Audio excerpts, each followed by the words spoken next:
Okay, with that, I think we're ready to begin our meeting. So thank you everybody for coming here today. I'll call the meeting to order. Time is 7:03 on Monday, January 25th. Just want to start by acknowledging that the lands on which we gather is the traditional territories of the Coast and Strait Salish peoples. Specifically, we recognize the Lekwungen-speaking people known today as the Songhees in the Esquimalt Nations, and that their historic connections to these lands continue to this day. Item number 2.1 on the agenda is approval of the agenda. Can I get a motion to approve the agenda? Move approval. Moved and seconded. Thank you. Is there any discussion or changes? Seeing none, all those in favor? Councillor Green? Yes. Councillor Zelka?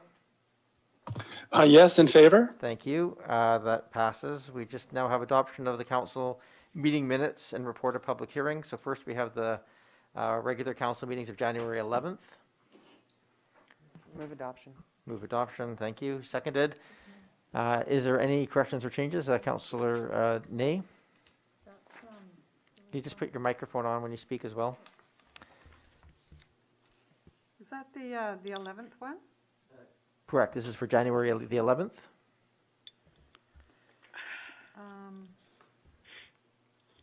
Yeah, on page 4, it's just a typo. My last name's spelled incorrectly at the very bottom of the page, or on page 2.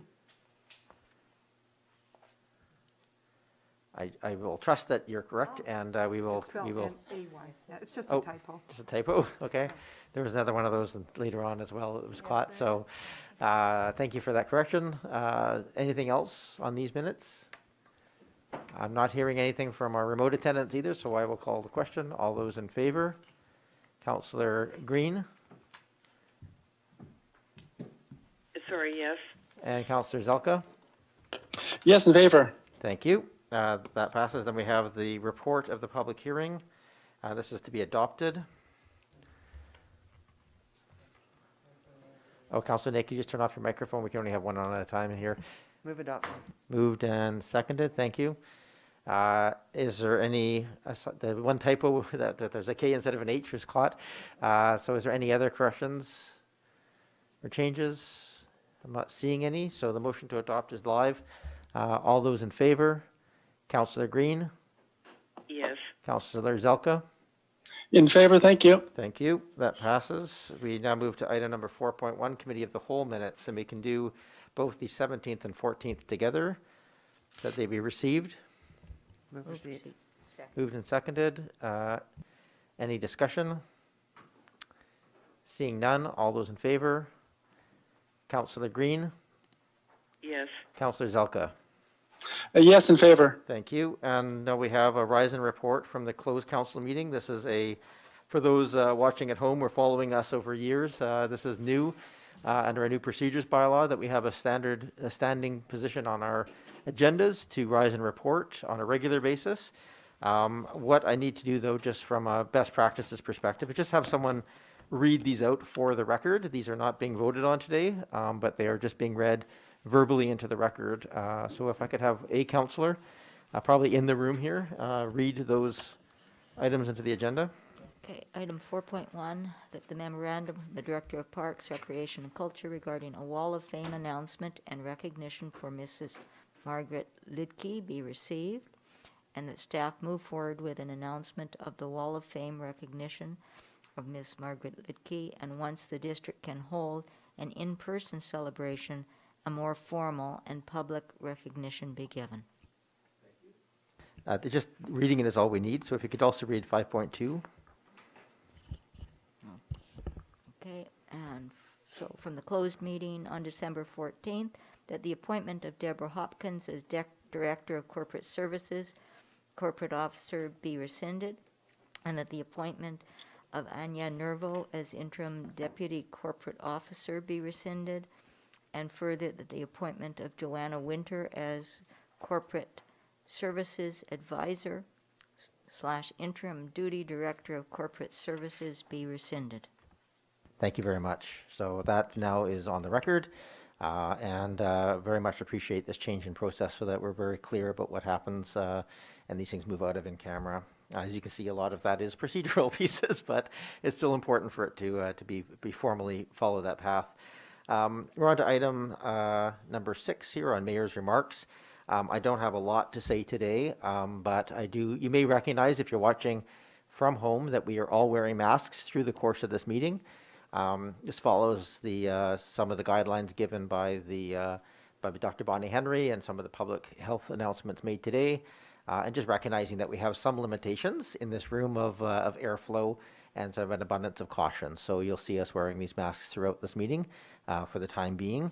I also want to just point out, if you'll notice now in the Oak Bay News on the 3rd page at the bottom, Oak Bay District has taken out a standard space, and you'll see there a place that you will see announcements, upcoming events, meeting schedules, new information. There was one this week on the new-ish Oak Bay Civic Web portal, which provides all access to both the minutes, the agendas, and the live stream and the historical video, as well as all the reports. So it's a very important piece of our community outreach, and those sorts of information will be posted there. Again, as a way of sort of sharing information with the public going forward. So please check that out on a weekly basis. And last but not least, we are starting the health and safety renovations that are going to be happening in much of the hall over the coming months. Those are starting at the beginning of February, so the drive-through and the parking lot will largely be closed throughout that entire period as we fill it up with ATCO trailers so that the staff can continue their work during the duration of the renovations going on. So just be aware of that. And that concludes my remarks for today. Up next, item 7.1, we have electric vehicle charging stations. I don't believe we intend to have a staff speak to it, but certainly are available for information. I would just like to point out, too, we'll probably change some of the wording on these on the agendas to make it more clear. You'll note that this is not subject to public input. I will not be calling on the public to call in on this one because this was dealt with public input at an earlier meeting at the Committee of the Whole. There are a number of items, however, on the later agenda, so where we do welcome public participation, and that information, if you want to prep your dialing fingers, is available on the beginning of the agenda package. And of course, it should be visible on your live stream view as well.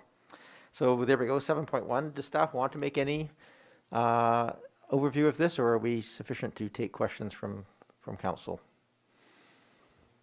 We'll await questions from council, Your Worship. Okay. So we'll take questions, or we can have or it's just as simple to make a motion as well. I'll make the motion of the recommendation from, that's on the agenda. It's moved and seconded. I'll second that. Thank you. Is there any further discussion? Again, dealt with quite thoroughly at the Committee of the Whole level, where we made this recommendation. Go ahead, A Councillor question Zelka. from Councillor Zelka. Go ahead, Councillor Zelka. Thank you very much, Chair. In the report on the EV stations options analysis available through the website, it talks about how some of the manufacturers of stations were shortlisted and some weren't. This motion doesn't specify which particular one we're going with. Has the decision been made as to which one of the shortlisted manufacturers we're going with yet, please? Yeah, that motion that was included in the. You're right. The motion doesn't specifically state that, but it was included in the report at the Committee of the Whole, and I don't have it open in front of me at the moment. Ms. Rella, do you have that handy? Mr. It's Rennick, more a question of curiosity. Mr. Rennick is on the line, Your Worship. Okay, so I might invite Mr. Rennick, who's our manager of engineering, just to remind us the successful supplier of those charging stations. Thank you, Your Worship. Can you hear me okay? We can hear you very clearly. Thank you. Through you, Mayor, to Council, the report did recommend a specific supplier, which is ChargePoint. However, as the stations have not been procured yet, that has not formally gone through. So there was a recommendation, but a formal decision has not yet been made. So this motion would constitute that formal decision, would it not, Mr. Rennick? I'm sorry, could you please repeat that question? Sorry, yes. Just to be clear, if council passes the motion as it sits here, that concludes the decision-making process, and they'll move forward with the ChargePoint.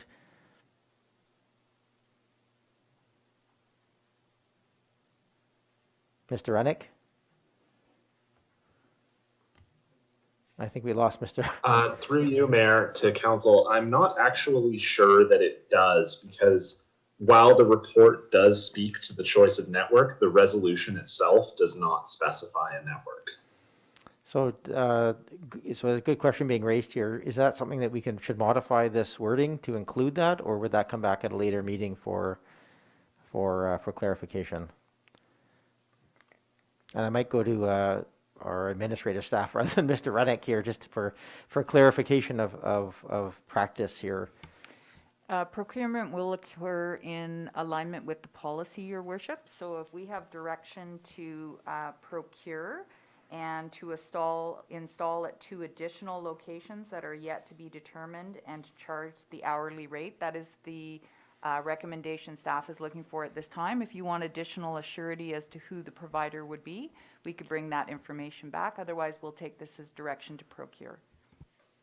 Okay, I think that's clear enough, as we have the report indicates where that's going. May I continue, Chair? Absolutely. Go ahead, Councillor Zelka. Oh, thank you very much. I do agree with the staff. It does indicate specifically that staff is to procure. I just wanted to, I'm glad I asked the question, because I would like staff to feel assured that we are giving them authorization to proceed, and whether it's one of the 2 shortlisted, it doesn't really matter to me as long as they proceed with the procurement. Okay, thank you, Councillor Zelka. Is there any other questions or discussion on this? Please don't yell at your mother. We have someone in the background. Any other questions? I don't see any. So we have the motion on the table here. All those in favor? Councillor Green? Yes. Councillor Zelka? In favor, thank you. Thank you. And item number 8 on the agenda, this is subject to public input. So if anybody from the public wishes to call in, the number again is at the beginning of the agenda, as well as on the bottom of the live stream. I would suggest you call in now if you have any interest in this item. We have an annual Arts Alive program update with recommendations and a report. Is Mr. Meikle on the line for this, Ms. Rella, or are you giving the introduction? Mr. Meikle is on the line, Your Worship. Okay, thank you very much. So welcome, Mr. Meikle, who is our Manager of Recreation Services. Welcome. Thank you, Your Worship. Just to check in, you can hear me okay? We can very well. Thank you. Okay, thank you, Your Worship, and through you, Mayor, to Council. Just a brief on this report. So the past practice has been that the Arts Laureate and the Public Arts Advisory Committee members have proceeded with a call for sponsorship from local businesses to support the annual Arts Alive sculpture program. As such, a letter was sent to businesses at the end of last year requesting sponsorship for the upcoming year's program. However, given the impact of the pandemic on local businesses and on Oak Bay Parks, Rec and Culture operations, which included a delay in the installations of last year's sculptures, as well as the impact of the transition in membership of the Public Arts Advisory Committee and the Arts Laureate. We're seeking some direction from Council on this. Okay, thank you very much. Are there questions of Mr. Meikle from Council? Go ahead, Councillor Appleton. Thank you, Your Worship, and through you to staff. I'm a little bit confused about the language in the report. What was the call sent to the artists and for sponsorship basically independently of staff? Like, did staff sort of find out about that after the fact? Mr. Meikle? Yes, thank you, Your Worship, and through you, Mayor, to Council, yes, that is correct. Is there any other questions, Councillor Appleton? Yes, thank you. Just a little bit for thank you for that. In terms of alternative budget options, the report proposes returning some alternative budget options. Would that include not hosting at all for 2021, 2022? And following up on that, do we have the ability to run a program similar to the one that we ran for 2020, 2021 for the subsequent year? Would it be similar in structure and similar in implementation, or are we going to be further restricted? And is that part of what would be outlined in the report back? Thank you, Mr. Meikle. Thank you, Your Worship, and through you, Mayor, to Council. That would certainly be a potential option outlined in the report. It would be could potentially be a similar program, although timing would certainly look different, given pandemic challenges and the delay in installing last year's sculptures. We're off on our what I guess you would call our normal annual timeline by a number of months at this point. So I think it would be up for discussion with the incoming Arts Laureate and incoming members of the Public Arts Advisory Committee as to how they may wish to proceed. I think options may include a similar program to past years, may include having to take a hiatus for 1 year, for example. Several options, and there is still the 2020, 2021 sculptures on display in the community, and we're looking to offer those artists a full year of display as originally agreed upon, although given the delay in installations, that would take us until August 2021. Thank you, Councillor Appleton. I have Councillor Braithwaite and Councillor Patterson. Thank you, and through you, Mayor, to Mr. Meikle. Mr. Meikle, I know that there's a point in here that says, that speaks to the budget, the allocated budget for the 2021 Arts Alive program, and asking us to be able to give that back to staff to look for alternate options for that allocated budget. But speaking to the allocated budget for the 2020 budget, I'm assuming that that budget will stay in place to perhaps purchase one of the current pieces that are on the Arts Alive program, if that's something that council wishes to do. Mr. Meikle, yeah, perhaps a little clarification on 2020 versus 2021 budget allocations, where we normally set aside around $20,000 for those purposes. Thank you, Your Worship, and through you, Mayor, to Council. That is correct. That would be an option. Now, I think the clarification on this is that the purchase or the allocated budget. So, for example, in 2020, we came forward to purchase a sculpture from the 2019 program. And so just as probably a matter of semantics here and how you define that, but each year there is an allocated budget of $20,000. And so, yes, technically the 2020 allocation for the 2020 sculpture program would generally have been coming forward around this time of year with budget. But again, given the delays in the installations this year, we're a little bit behind on that schedule. So yes, it would still be available for an option for council to purchase a sculpture from the 2020 program. Okay, thank you very much, Mr. Meikle. Go ahead, Councillor Braithwaite, to follow up. Yeah, no, I was just ensuring that that money would still be in, that would just be a carryover to the 2021 budget. Yeah, thank you. Okay, thank you very much. Councillor Patterson? Yes, and thank you for that information, Councillor Braithwaite, finding that out. One other thing that I just wanted to ask about is that, through you, Mayor, to Mr. Meikle, there is substantial work to be done on Oak Bay Avenue for the removal of the remaining portions of the trees and repairs to the sidewalks and whatnot. I'm just wondering what options are available to the artists for protection of their artwork or removal of their artwork. How are we planning to handle that? Mr. Meikle? Thank you, Your Worship, and through you, Mayor, to Council. We have yet to delve into the specifics of planning that, but there certainly are a number of options available, and we're still in a place where we're not haven't heard back from all artists, or haven't actually gone out to confirm that all artists will be leaving their sculptures in place for that extended period. Some of them potentially will have commitments to move that sculpture to other locations. They do tend to do that if a sculpture isn't sold in one location, that they will move to a new city for display. So we haven't delved too far into that yet, but would need to do that in the near future. Thank you. Is there questions from Councillor Green or Councillor Zelka? Yes, I have a question, please, Mayor. No questions. Okay, thank you. Go ahead, Councillor Green. Through you to Mr. Meikle. Mr. Meikle, on the, back to Councillor Appleton's point, on the fact that letters went out in December to small business owners requesting honorariums again or requesting funding, what is the oversight from your perspective required for that process, or is there any oversight on that process? And I only ask the question because for me, I'm the BIA liaison as well as Tourism Committee liaison, and I was concerned that the letters had gone out but that staff weren't aware of it ahead of time. So I'm just wondering, is there an oversight mechanism that could be implemented to ensure that businesses aren't canvassed without the knowledge of the municipality, and that would be your staff?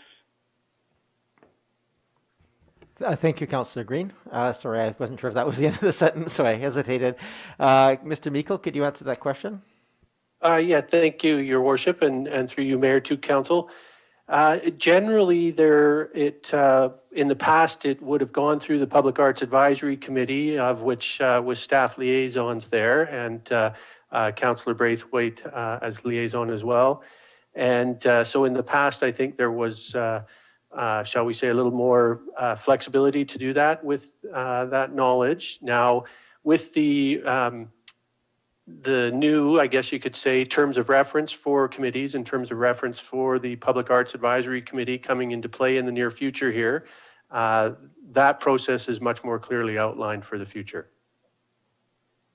Thank you very much, Mr. Meikle. I appreciate that. Thank you. Yes, thank you, Mr. Meikle. Are there any other questions? I didn't hear anything from Councillor Zelka.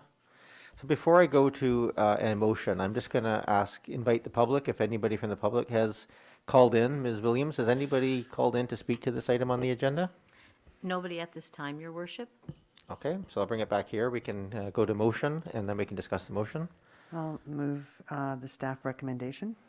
All of the, This is all all of them? lines? Okay, Yes. moved and seconded. Is there any further discussion on these items? I don't see any. I just want to, lest there be any concern about the letters going out into the rescinding piece, I just want to extend my appreciation to the Arts Laureate, who I know was trying to leave her position, which ended on December 31st, in good shape, and for the next Arts Laureate coming in to make sure there was no sort of outstanding chores to be taken up the day of. And so I don't want to say this as a negative at all. It was everything done with the best of intentions, but it being, and would have normally been the normal practice, but of course being an unusual year, falls outside of the normal practice. So I don't want to leave the impression here that anything untoward or mistaken was done there. So with that, ready to call the question. All those in favor? Councillor Green? Yes? Councillor Zelka? In favor, thank you. Thank you very much. And my apologies, I went to 8.2. I was working off my old agenda item here, and in the refreshed agenda, there was actually a refreshed 8.1 for the City of Victoria Jubilee Cycling Route. This was the item that was at our Committee of the Whole for discussion at there, and from that came a motion that's listed here. So because it's Committee of the Whole and not Council, it's here for us to finalize that, and then a letter will be sent off to the city tonight or tomorrow. So if I don't think we need to read it out, but perhaps if Councillor Appleton, you made this motion at the meeting, if you wish to just cite the motion again.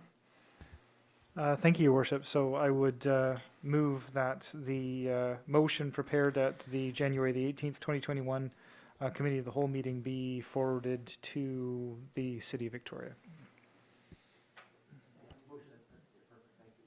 Thank you very much, and moved and seconded. Is there any other discussion on this item? Councillor Green or Zelka? I have a That's fine, question, thank you. Councillor Zelka. Okay, go ahead, Councillor Zelka. Thank you. Sorry, was the motion what was written in the minutes, or was it a different motion? Please clarify. Yeah, so the motion that's here is the one that we're making here, that staff prepare a response indicating that Leighton Road, et cetera, and there is a full letter will be written, with these points being made to the City of Victoria. So just to clarify with you, Chair, the motion is as written in the agenda of today's meeting. That's correct. Thank you. I wish to make an amendment to the motion. You may do so. Thank you. Whereas Robert's Rules of Order allows decisions to be reconsidered before action, I wish to move the following amendment to be appended to the end of the motion. And further, that Oak Bay Council request City of Victoria to reconsider their decision to close Oak Bay Access to Richmond Road at Foul Bay, and Sorry. to take into account formal input from Oak Bay Council. For clarification, you meant to say Richardson, not Richmond, is that correct? Oh, excuse me, Richardson. Yes, thank you. Yes, Richardson. So the amendment is to add that to the bottom of this. Could you just read the entire amendment again aloud? Yes, out loud. And further, since this is a letter from one council to the other, and further, that Oak Bay Council request City of Victoria to reconsider their decision to close Oak Bay Access to Richardson Road at Foul Bay, thank you, and to take into account formal input from Oak Bay Council. Okay, thank you, Councillor Zelka. Is there a seconder for that motion?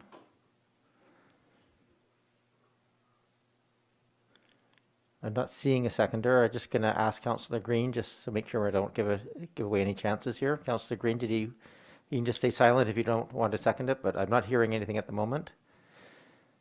I'm giving ample time here, Councillor Zelka, to see if there's a seconder to speak to the motion.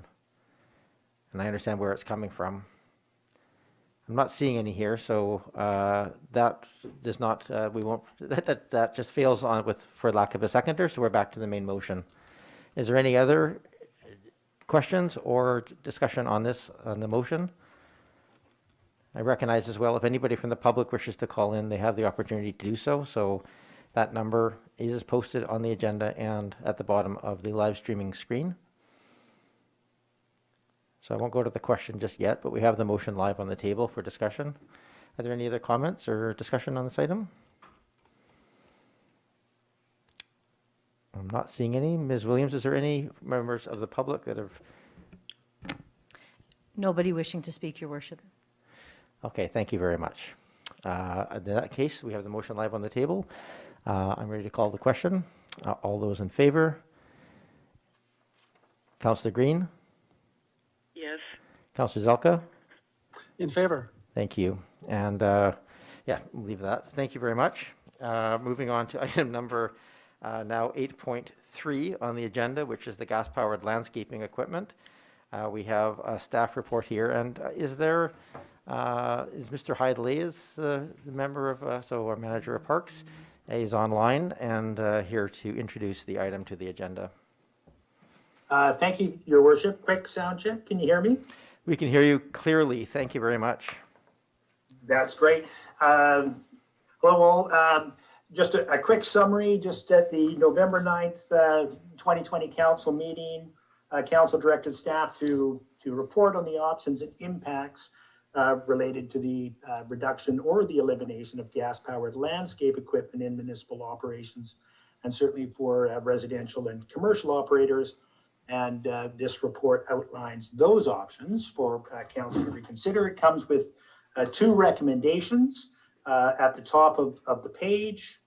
One is to look at things in a more broad spectrum to reduce energy consumption over a 5-year period, including a review of our landscape and maintenance standards. One thing that it is continually ongoing, maybe a little bit more so since we've been looking into this electric equipment, and that staff should return to council with a report if we anticipate any additional financial resources or service level adjustments to what we do as far as parks maintenance goes. So the report is relatively self-explanatory. I hope it points us in a direction, and certainly I'm here for any questions or discussion.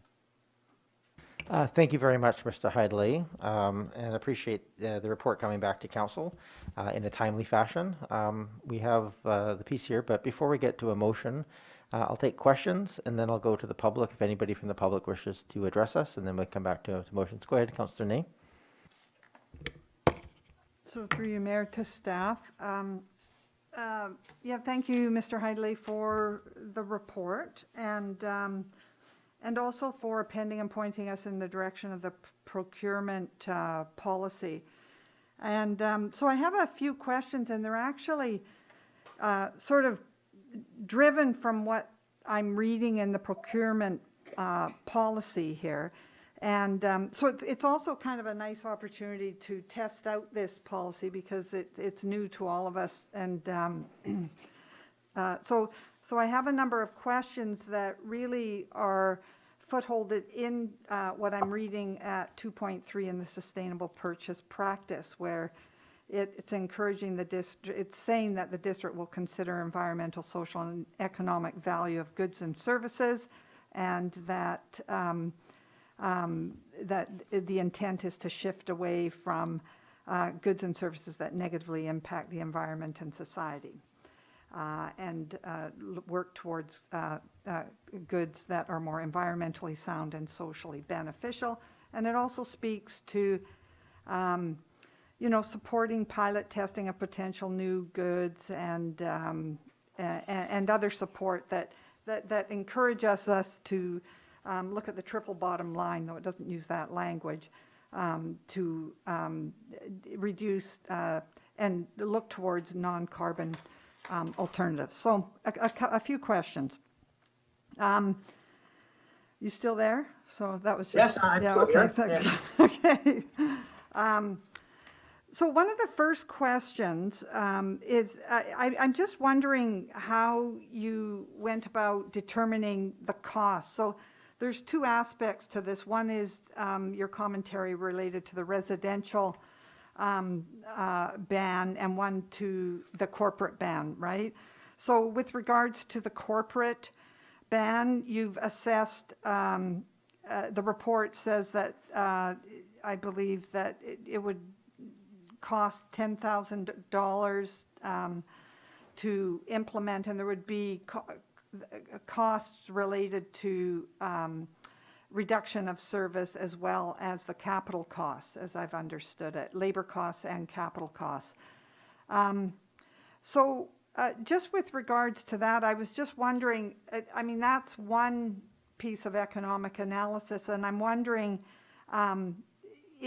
because we're looking at a sustainable initiative here, whether other costs, well, first, the costs that would be offset from the fuel maintenance and other costs in gas-powered equipment versus electric, but also how you weigh up costs of both environmental and social value, because I don't really see that in this report. I wonder if you could just speak to that. Sure. Sure. So in regards to the social environmental values, I'll speak to that first. As a Parks Department, I would say that we're increasingly aware of all of the new stringent regulations that are being introduced really globally around noise and pollution that is related to two-stroke gas-powered landscape equipment. And we receive quite a few calls every year from residents in Oak Bay that are requesting a quieter and more environmentally, what I'd call that kind of a sensitive approach to what could be referred to as green space management. So we certainly understand that utilizing electric equipment is going to clearly help us achieve this objective. So the two-stroke landscape equipment is a horrific polluter, mainly because the fuel is not mixed efficiently during the combustion process. So about 30% of the actual hydrocarbon is just spewed out into the atmosphere. So it's a really positive thing, not only for the health of the worker, but for the environment to begin to move in the direction of utilizing this electric equipment, landscape equipment that's becoming available. As far as a cost goes, the example that I gave in the report really reflects the most expensive option if council were to decide that we would move to only electric equipment immediately. And that example is for our fall leaf program, where we did do a trial run in 2014. And what we found was that the leaf blowers were just not powerful enough to be able to for us to be able to move large volumes of leaves, not only residential leaves, but leaves that arrive from residential properties along the Tax Boulevard out to the street to coincide with public works to be able to pick them up. So that example that I've given is the most expensive option. And the actual cost of the blower itself still is very expensive, and it's mainly the battery. There's an awful lot of pieces of equipment that we could move to very quickly that would suit our needs quite well. And those would be the two-stroke electric trimmers, some of the two-stroke weed eaters, smaller chainsaws.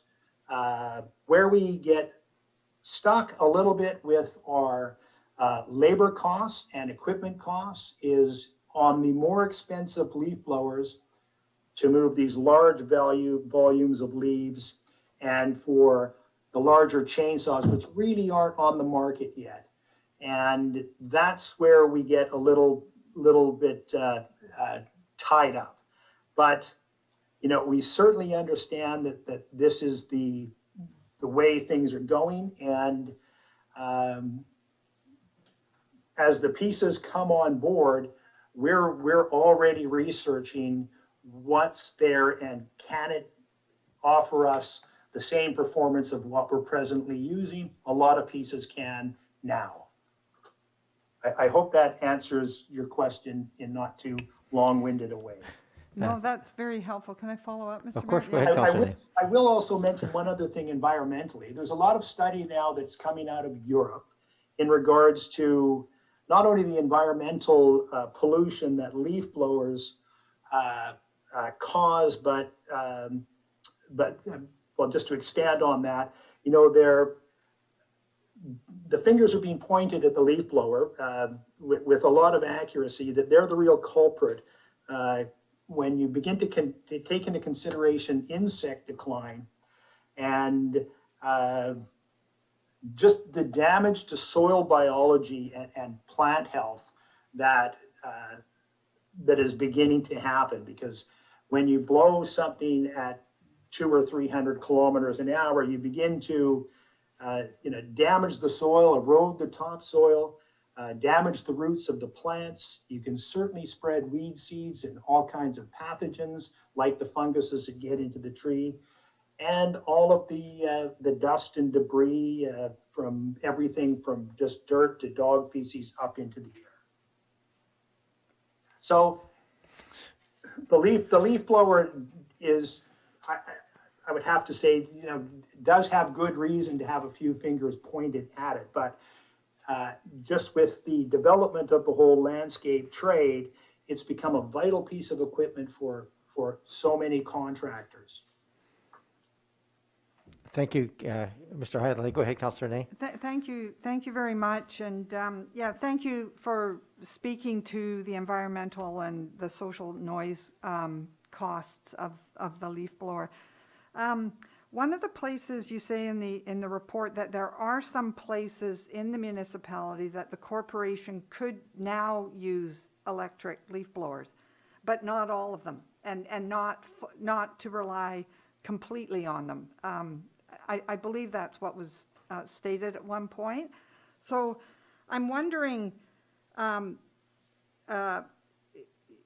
mean, although it's not possible to do a complete conversion to electric, are there places where the corporation could use them now? And is the corporation, when opportunities come up for replacing the machines, the gas run machines, is the corporation now equipment that we look to purchase aligns with the sustainable procurement policy, and certainly electric is the first piece that we begin to look at. And ask ourselves, can it do the job? We have trialed quite a few pieces already. We've had Still and Husqvarna reps here at the Parks Department. A lot of the employees have tried out various things. It is a little bit of a, I would say that the target customer, which is us or the actual people that use these pieces of equipment, it's a little bit in flux still. Like there's that psychological transition to say, yeah, these work really, really well, but we're right on that threshold right now. To give you an example of where we could use them, excluding our fall leaf program, we could use an electric blower for almost all our other applications. Wow, so, Does that, yeah. does that Well, answer the question? so is Councillor that, Wynn? given that you could do that, will you do that? Or is it happening? Well, it really, this is where the cost comes in. To buy a less powerful blower than the current model that we use two models, a 500 and 600 series Still. So the latest electric blower that is out is less powerful than the 500, but still it would do an awful lot of the required work that we would need. It's just that it is about 4 times the cost. So in regards to our repair and supplies account, where we do have money there to be able to purchase maybe 2 or 3 pieces of equipment each year, it would just become 1. So it's this transitionary period that we really want to have a good look at and say, okay, let's hope the price comes down. Let's hope it can fit into our repair and supply budget and be able to purchase this equipment when it becomes available. And we say, yes, that's the piece we want. We already do have 2 handheld leaf blowers in operation here. I've had many conversations with the City of Victoria that are ahead of us in regards to their transition, in particularly with the arboricultural crew. There's a lot of pieces of equipment that they love. One of the operators said that he would never go back to using one of the small pruning saws. He would only ever use an electric saw now. They're far quieter. You almost don't have to wear headphones sometimes. So there's huge benefits here. It's just this transition in power and the battery life, etc. One of the beauties of all of the equipment that's been offered by the major manufacturers is once you buy a battery, the battery is interchangeable with all of the pieces of equipment that you buy. And then there's a considerable fuel savings right off the hop. There's almost no maintenance to these pieces of equipment. You use them, you put them away, you charge the batteries. Next day, you just get them. They're not down in the mechanic shop for carburetor adjustments, etc. So we expect the life of the machine to work for a long time. The only question is, what's the battery degradation? Okay, thank you. I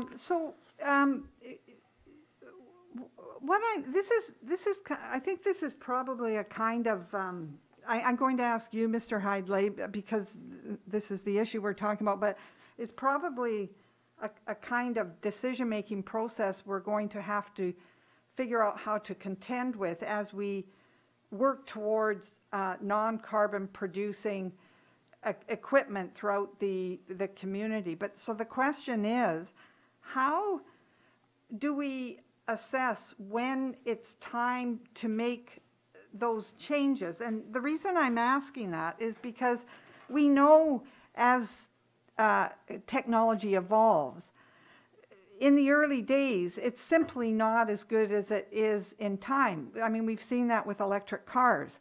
I bought an electric car that gives me 180K, but I bought it, it's a 10-year-old vehicle. And now vehicles get, 600K on it. But my car works fine still. It still functions, it serves my purposes still, so it's okay. So the question I have is, we've got some numbers we're working here with, and I'm just trying to understand the decision-making process that goes on here. Are we waiting for these numbers to balance out so that there will be no financial cost, or are we are we thinking kind of more holistically around social, environmental, and financial costs to the community when we consider when it's time to jump in with these, what we know are technologies that will be overtaken in 2 or 3 years, or maybe even 1 year. So I'm just wondering if you could help me understand how those decisions are made. Thank you, Councillor Green. What we're hoping is that as the battery technology improves, the batteries will still be interchangeable with the pieces of equipment that we've purchased. And your reference to an electric car is a great example. So that's the best case scenario. So as the batteries improve with their longevity, that's the only piece that you begin to purchase. You don't repurchase the equipment. The equipment should have a very long shelf life, unlike a lot of our two-stroke equipment that we have right now, where some pieces we replace every couple of years because they just become finicky. In regards to the social side of things, I think that, you know, this is a piece that residents and throughout the Capital Regional District really need to hear about, because we're right on the verge of this transition, much like the electric car, where this equipment will become commonplace. And my personal feeling on it is that you may have a finger pointed at you if you're not using it. And there are companies that are beginning to advertise that they are environmentally sustainable by exclusively using electric equipment. So it's coming on board. But my concern from a parks operation point of view is we're there, but I just don't want to do it too quickly and run into these operational challenges in regards to maintenance. By having some equipment that just isn't quite there yet, but it's going to be really soon, and I'm confident in that. Thank you, Mr. Heidley. Just so you know, it's Councillor Ney that's asking the questions, not Councillor Green. Just to be so, go ahead, Councillor Ney. I apologize, Councillor Ney. That's okay. Thank you, Mr. Heidley. Sorry, and Ms. Varela wanted to just jump in as well. Ms. Varela? Your Worship, I'm just wondering if Christopher Payne, Director of Financial Services, could provide an additional comment to that. Sure, I'd appreciate that. And perhaps, Mr. Payne, if you could also just touch on would this be a scenario whereby we would go out to a tender to, say, be our supplier for the next X years and get a more comprehensive piece of this, or what would be the process we'd even look at? Go ahead. Well, I'll just answer that after I touch on the governance piece a bit here, because what I believe, do correct me if I'm wrong, Councillor Ney is asking is really where does the governance decision-making fit in here? And really what I would say is that staff is constrained by two governance considerations. The first is, of course, budget. Council decides appropriate funding levels, and with that comes service level expectations. So constrained by those two limiting factors, the operations departments, they deliver the services that's expected for the price that's expected. Now, council can relax one or both of those governance limitations in anticipation of other policy considerations, such as social and environmental considerations. So if council, said it's more important for us right now to reach other environmental goals, therefore additional funding will be added to achieve that, or we will accept a lower level of service because productivity will therefore drop immediately. Those are absolutely governance decisions that council can make and staff would respond to in our best ability. To answer the mayor's questions in terms of long-term procurement, right now the equipment replacement that the manager of parks is referring to really happens normally under our procurement limitations that would require a formal competition. However, there are procurement arrangements that this district can reach for long-term replacement of equipment, which can obtain better value for money, if that's what the best way to deliver the services is determined to be. Thank you. Thank you, Mr. Payne. Go ahead, Councillor Nay. Okay, thank you. That's very helpful. Thank you very much, Mr. Payne. So just a couple questions around the residential part, Mr. Hidlay. There's a comment in the report that says that the impact on the economic impact for gardening companies would be substantial. And I'm just wondering how that assessment is made. I mean, obviously there's an initial outlay, but there are companies, as you've mentioned right now, that are gone exclusively to green technology gardening equipment. And I was just speaking one this morning as I was walking along Beach Drive called Island Green, and they're working down at GNS, and I'm told by them and the other one I know of, Clean Air, I don't know if I should be, but other company, that they have no more, they're going gangbusters in terms of their business plan, and they can't keep up to the demand. So, they're expanding their companies in both instances of these companies that I've spoken to. So when we talk about that this would create a hardship, I'm just wondering, what is the analysis that's being conducted here to make the, to make the claim that really that this would be nothing but a hardship, rather than I'm just thinking about, is there a way to look at this more sort of comprehensively about sort of the risks and the benefits to business, which it appears that is what exists.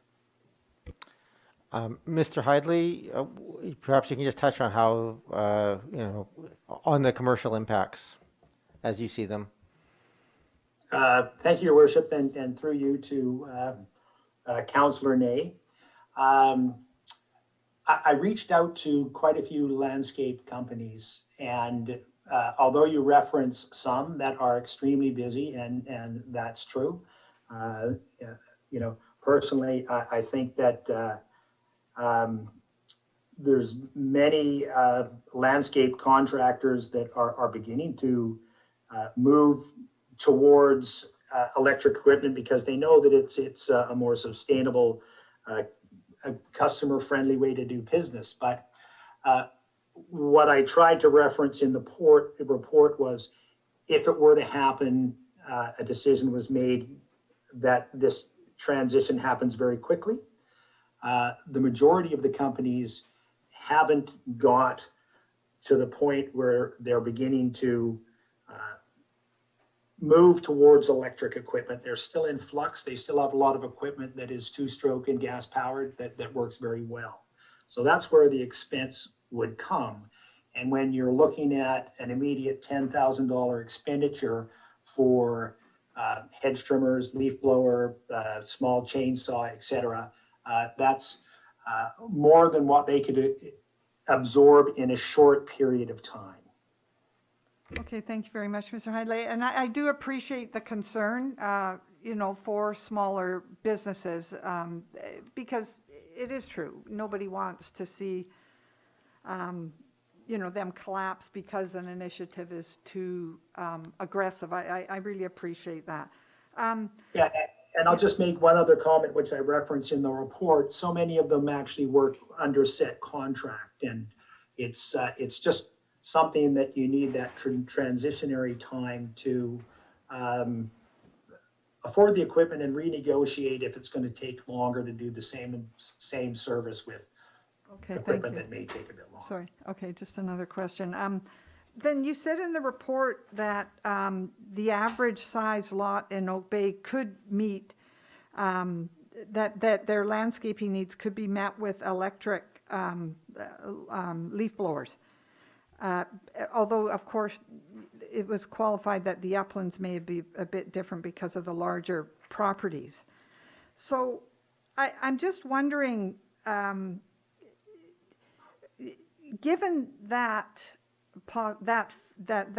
observation, that at this point in time, residential properties could use the electric leaf blower, but we're concerned about, you know, going too quickly for the commercial providers. In that instance, is there any value in considering a phased-in approach with the residential properties, given the pace at which technology is advancing right now?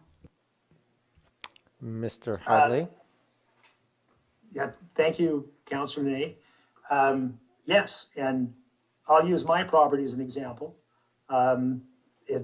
I would refer to it as a highly ornamental property. I could easily look after the yard for all of my hedge trimming, leaf blowing, tree pruning requirements with electric equipment right now. And in fact, my neighbor does. Okay, thank you very much. It's just this transitionary piece to begin to educate. That is, Thank you. we're just sitting in this, you know, limbo land right now with this equipment coming on, and just the need for more of an understanding in regards to its efficiencies. Thank you very much, Mr. Hadley. I just want to remind anybody who's watching this that if you wish to call in, we have one caller already in queue. We'll get to your questions and comments in a few minutes here. We're just going to wrap up council questions at this point first, and then we'll go there. Are there any other questions of council for staff? Don't see any other hands up. So Councillor Green or Zelka, any questions? Just let you know, we can't hear you if you're speaking, but otherwise we'll move on. No, I'm fine, thank you. Okay. No, thank you. Okay, so no questions at this table. So we'll go to the public. I know we had one person in queue, Dr. Teal Phelps Bondroff, is that correct? So we'll take that. Yes. So if that's, I understand you're on the line, so please introduce yourself and in your municipality of residence, and go ahead and speak to council. Yeah, and just could you clarify how much time I have? We don't have a formal limitation on public input at these things. We ask most people to try and keep it to around 3 minutes, if that's possible. Perfect, thank you. So I'm Dr. Teal Phelps Bondroff. I live over in Saanich, and yeah, we have a very strict 3-minute limit in Saanich. I think I'll start with just addressing some of the responses that Mr. Hadley mentioned. One of the things I find most concerning with the report is a lot of the really excellent comments that Mr. Hadley just made are not in the report. And so I think there is a bit of a weakness in the content of the report because it doesn't mention environmental impacts and social impacts and explore the sort of full range of information that we just got from Mr. Hadley. In particular, a few things I wanted to highlight, and I was actually quite surprised to hear this, that the $10,000 number that's mentioned in the report comes from 2014.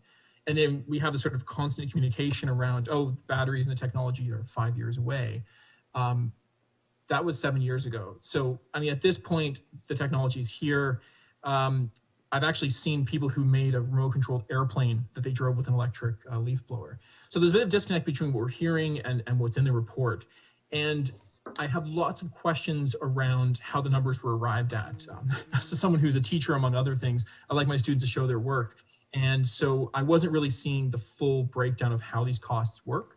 And in my experience with electric leaf blowers and the research I've done on it, for context, I'm working on a campaign to ban them up here in Saanich. They save a lot of money, as Mr. Hadley mentioned, in maintenance and gas costs. So I wasn't really sure how the numbers were arrived at in 2014, and I think that times have changed. So a couple other questions to build on, and these are maybe questions that can be addressed after I wrap up my comments. But yeah, the first one deals with the question of costs. So the technology has changed. I think it's citing the most expensive tools on the market probably don't provide an accurate picture of what's being done. And I think Mr. Hadley mentioned in his comments that other municipalities have made significant changes. City of Victoria, for example, is committed to having all of its tools and small engine-driven equipment to be renewably powered by 2025. And I think the proposals and recommendations in this report set Oak Bay back a long way. And there's also, I think, a bit of disconnect between some of the content we're hearing about what we currently are doing, what we currently have the capacity to do, and what currently works in Oak Bay and for residents, but at the same time, what's being recommended in the recommendations. And so just to quickly summarize a couple things I think are absent in the report, there isn't a mention of greenhouse gases or climate change. And I think this has to be included in the report. We can't just focus on economics.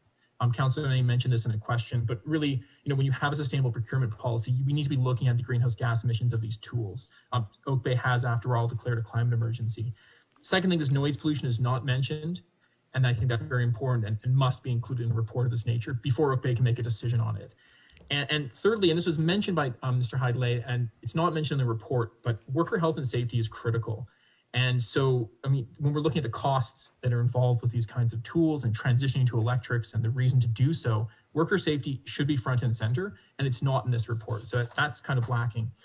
And so what I was going to recommend that council do, because I don't think there's enough information in this report in order for you to make a good decision, and I don't think the recommendations that are presented in the report represent an accurate, full range of options available to you, is I was going to recommend that this report be sent back to be fully reviewed and include such things that are currently missing, like some of the environmental impacts, noise, worker safety. And also, for example, was mentioned a few of the questions around a phased-in approach. We're hearing that these electric leaf blowers and electric lawn maintenance equipment is fully functional for residential properties, and yet the recommendation is to take no action. I think there's a bit of disconnect between what we're seeing, what we're hearing, and the recommendations that are made. So my thought, as someone who's studied this issue over the last year and a half, working on a campaign in Saanich, would be that staff reconsider the report and fully explore all these externalities that are not currently being included in the calculuses, and use more up-to-date, accurate data as far as costs, because times have changed. New machines are more cost-effective, and we do need to be transitioning away from gasoline. We are in a climate emergency, and if we can't transition away from very simple landscaping tools, then our chances of dealing with climate change are hopeless. Thank you for your comments. I'll put one of those just as a question to staff about the source of the costing. Was that 2014 numbers, or are those current costing numbers that were used in the report? Mr. Heideley? Sorry, Your Worship. It was a 2014 trial, and it was using the electric blower as compared to the two leaf blowers that we currently use for the majority of our work during a wet day. And what we did was took about a kilometer of Sorry, street. Mr. Heideley. And Mr. Heideley, sorry to interrupt. So I understand the procedure of testing against each other for suitability, but the question of the costs of the units, are those current costs, or are those older costs that were used in the report? The $4,200 and the $600 comparison. Are those current costs? Sorry, those are current costs from the supplier. $4,200 for a new backpack leaf blower that is almost equivalent to a 500 series. Okay, thank you. Yeah, I just wanted to make clear, because the caller had called in and suggested that those were 7-year-old numbers, the dollar numbers. I just want to make sure we're clarifying between the trial, the functionality versus the cost discussion. So thank you for that. Ms. Varela, did you want to add anything else in there, or are you? Just a note, Your Worship, that the staff report wasn't intended to be exhaustive nor to cover all the relevant issues with such a large discussion. So if council did require or desire more information, they can always send that back to staff.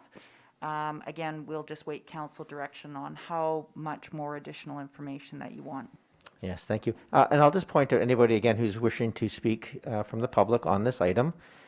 You just have to hit *9 to raise your hand if you're on the phone, and that way staff can know that you wish to speak, and we will let you into the meeting. So again, *9 raises your hand, and staff will allow you to be unmuted, and you can speak to address council. I understand there's at least one more, perhaps several. So Ms. Williams, is there another speaker? Okay. I believe will they know who they are? Okay, so welcome to the meeting. If you could just state your name and municipality of residence for the record. Okay. Sorry, I didn't know I was on. It's Andrea Careless, and I represent the Oak Bay climate force, OBCF as we usually call ourselves. So thank you, Mr. Hadley, for that really good coverage and explanation of the report. And Councillor Ney, I'd just like to echo pretty much everything she said and talked about. I agree, so sort of what she said. And as well, I also agree with what Teal Bondarov said about, in general, again, I agree with him, but specifically, I do feel that the report has to be sent back for a much more full examination of the entire issue. I mean, okay, for us, of course, the reason that we've been pushing for a ban on gas-powered equipment is that we think, I mean, because of the contribution it makes to greenhouse gas emissions in Oak Bay. And I'd like to clarify that we think a phase out of such equipment, not an immediate ban, would be the only way to go. And, you know, I'm just going to repeat that, as you know, I don't want to, you know all this, but Oak Bay has committed to putting a climate lens on all activities. And as Teal mentioned, you declared a climate emergency in 2019. And the Community Climate Action Working Group has just put a ton of work into putting in a climate action plan for you. And you voted on 4 of the 5 recommendations, and they're in the budget, which is fantastic. So that's why I think the report really, it just, okay, same thing. Mr. Hadley talked about what I was wondering about, the climate change ramifications, the effect on insects, etc., of leaf blowers, for example. But I didn't see any of that in the report, and it really has to be in there. Like, it's almost hypocritical for it not to, for climate change not to even be mentioned in greenhouse gas emissions. So that's where we're coming from. And I just also, you know, we're talking about environmental goals, and we're talking about the financial implications, but we're not talking full cycle. I mean, we're not talking about the cost down the line of increased greenhouse gas emissions and the cost of maybe a higher cost now of phasing out gas-powered equipment. So anyway, I don't see that full cycle examination. With respect to talking to commercial operations, I also wonder, have you talked to them all? Because again, I know a couple who are just as Councillor Ney said, are doing fantastically. So I don't know, has it just been sort of an anecdotal, well, from these people or that people, or do you have kind of data? I mean, I'd like to see an Excel sheet or something like that. This is, you know, that is just science-based, I could put it that way. Also, I wonder, when you're talking about the fall leaf program, and I understand that you need the leaf blowers for huge amounts of leaves, but is there room in your leaf program to not blow the leaves? I mean, I'm not sure what you do, say, with parks and that kind of thing. Do you leave the leaves? So is there a place you could cut down on the use of your leaf blowers? And then getting to the community and commercial operations, I don't understand why we can't start with the community. I don't understand why we're not going for option 2. I mean, why are we doing nothing? It's so possible that we can start to phase out with education the use of gas-powered equipment. I mean, people know about it. It just seems to me like, again, but it seems a little bit hypocritical. I do understand the effect on commercial operations, of course, especially in times of COVID, and they can't just automatically switch over to electricity and we just say, it's too bad. It's sort of like fossil fuel workers, right? You can't just say, no more pipelines, you have no jobs, right? We have to help them transition. So same thing here. So I do believe that there should be a phase out for them. I also wonder, is it possible that there are any provincial or federal incentives for them to switch to electrical equipment? And also, I do want to say that, now this may not apply at all, but when I worked in the Ministry of Environment, we worked in air quality, and at one time the government brought in a clean vehicles and fuels regulation that required, sort of like gradually cleaner fuels and cleaner vehicles or over a certain time period. And the industry, they're big and they're mighty and they're not the same as small commercial operations. But they said, no, there's no way that we can do it. It's impossible. We'll lose money. Guess what? They did it. And I've seen that a lot in the Ministry of Environment. As I said, commercial operations, these are small guys, and I'm not going to compare them to huge industry, but it is possible that they may be exaggerating. Okay, so that's pretty much all I wanted to say. Thank you very much for letting me talk that long, and I'll say goodbye. Thank you. Thank you, Ms. Careless. Is there another speaker? I think I just got a buzz to say yes. No, Your Worship. Okay. No other speakers raising their hands? Again, star 9 if there's no other people on the line. Okay, thank you. So thank you for the members of the public who called in and spoke to us. And we're back to this table here. We have a report and some recommendations, but council can give, go ahead, Councillor Braithwaite. Thank you. And I appreciate all the comments that have come forward so far and from my colleagues as well. I do take a little bit of offense at the attack on the or what I would consider an attack on the staff report. I actually found the staff report, for what we had asked the staff to come back with, I think that it came back with all of the information that we need to be able to make a decision. I think that Mr. Hidlay has really laid out that, and you can tell from his comments that our Parks Department is really wanting to go down this road of having electric equipment. And so to me, they are following the sustainable purchase practice when they can. And it would be up to us to put more money in their budget to be able to do that. And that's, again, as Mr.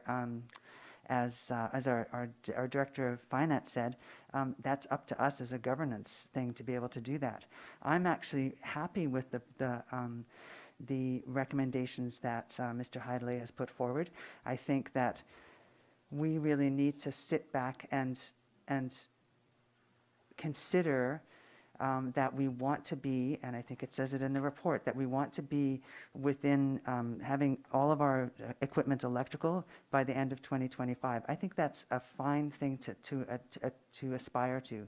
I think that if we do it properly, we can get good equipment. We can get some of the equipment that is being out there right now is not up to par for what we would need to use, but some is, as Mr. Hidlay has said. He has said that we can use some of it right away, and they are using some of it right away. So I feel very comfortable with his recommendation of option number 2 for municipal operations.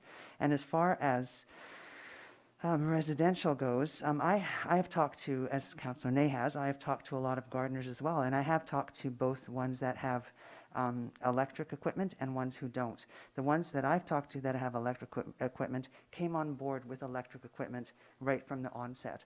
The ones that don't have electric equipment right now would have to replace all of those. So I think that that's something we have to be really careful of, is to put something on an organization, or sorry, a company right now where they would have to outlay more money at a time of COVID to change to all electric equipment would be really hard on them. So I think that I also feel that it would be better for the municipality to set the example of switching to electric equipment and educating the public on how to achieve that for themselves.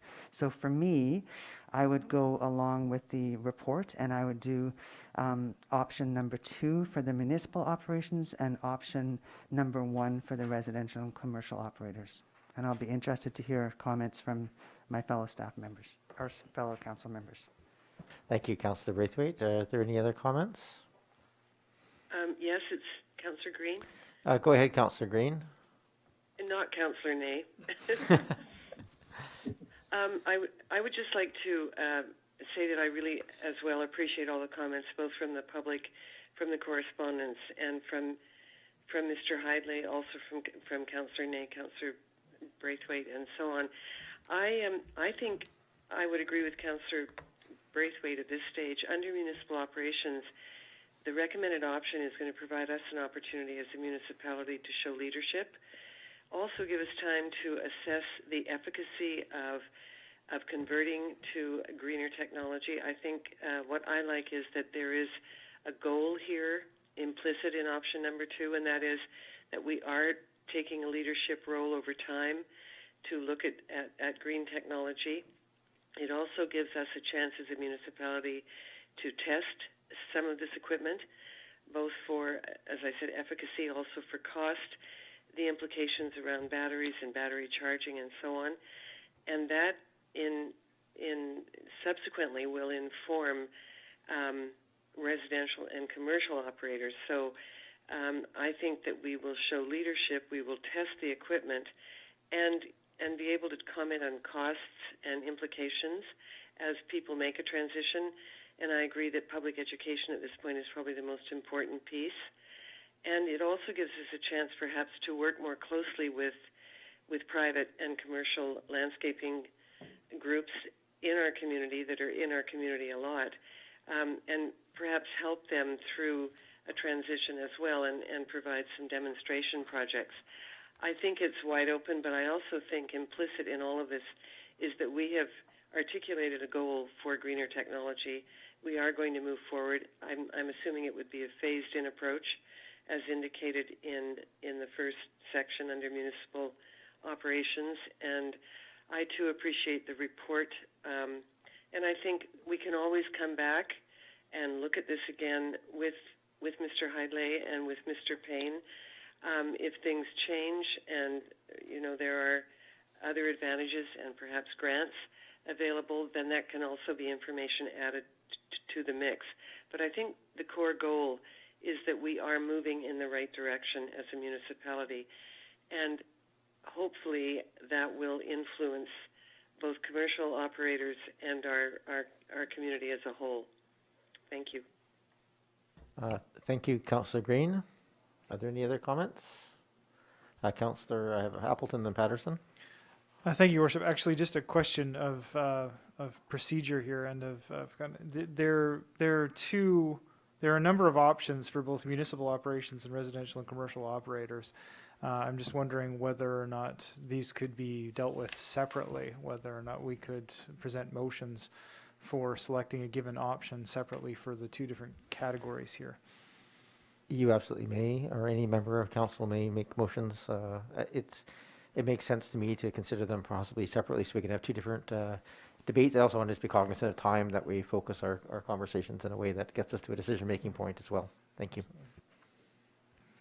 Councillor Appleton, if you have anything else? Yeah, then I would make a motion essentially to sever these two recommendations and debate separately on municipal operations options and residential and commercial operator options. Sure, there's no, thank you for the suggestion. I'm as a chair happy to, that's my discretion, I'm happy to separate the two.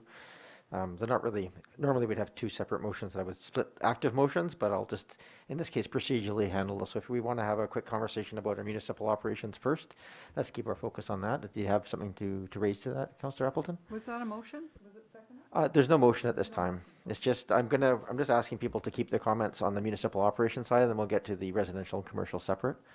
So go ahead, Councillor Appleton. Thank you, Your Worship. I would put forward, I appreciate the comments that have been made thus far. My concern about, I do not believe, well, obviously option one is, to me, not an option. My concern circling around option two for municipal operations is that it does actually not move us forward. It commits us to a idea of reducing impacts from this type of machinery, but only under such circumstances as it doesn't cost us any money and it doesn't change the way that we do business. And what we've seen and heard from the available equipment is that those things are not currently possible. We are not able to do both of those things under current constraints. So my preference is actually for option 4, because it allows the staff to make substantive movement towards transitioning to new equipment without concern about maintaining what, in my opinion, would be, in some cases, an artificially high level of service. So I think that, in my opinion, the conversation around many aspects of municipal operations, this being a good one of them, is to revisit our idea of what constitutes an appropriate service level if we wish to make a substantive impact on climate action. We have to decide what that is worth for us as a community. And so to be fiscally responsible and also action climate in a way that, that we need to do, the service level adjustment is something that I believe we need to sort of wrap our heads around as a community. Okay, so you're making a motion for option 4. Is there a seconder for that motion? Councillor Zelka, I will second the motion. Okay, we've moved and seconded. You've already motivated. Probably should have taken the motion first, but thank you for that. Do you want to add anything else? No, thank you, Your Worship. Thank you, Councillor Appleton. Councillor Patterson? Yes, thank you, Mayor, and I also appreciate the comments that we received from the public, but I very much appreciate the report that Mr. Heidelay put forward. I think his report was put forward really in the context of what preceded that, and I don't want to forget that we did, as a council, support staff's recommendation for the sustainable procurement policy. And in that policy, it does say that that as a district, we will consider environmental, social, and economic value of the goods and services, and that our intent is to shift away from spending on goods and services that negatively impact the environment and society towards goods and services that are more environmentally sound and socially beneficial.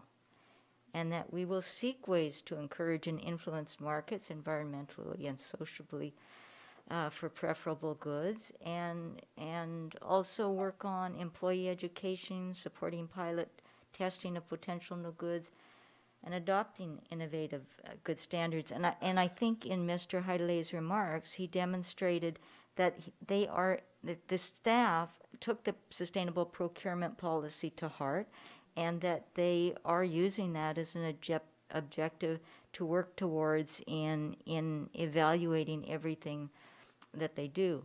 When I don't have a problem supporting option 2, I can see again why Mr. Heidelay would recommend it, because they will work on reducing the greenhouse gas emissions through changes in equipment. And also, although it says that they will proceed on the condition that service levels are not impacted and there's no incremental financial impacts, I take that to be, and perhaps Mr. Heidelay can clarify this, that in doing that, they would come back to council with our financial planning process that we go through based on knowledge that they gain from what their investigations and their experience demonstrates to them, and make recommendations to us that would then align with our district goals to make changes to the financial plan, to support changes in those objectives, so that we keep the whole process flowing together, and we're not trying to change just to suit each individual issue that comes forward, but to keep it aligned with the goals. But I think our sustainable procurement policy was really well thought out by all members of the staff, and clear on the intent of the staff and the district to move ahead in an environmentally sustainable manner. So I'm quite happy supporting the options that staff have come forward with, because I think that I understand their intent in aligning it to the sustainable procurement policy.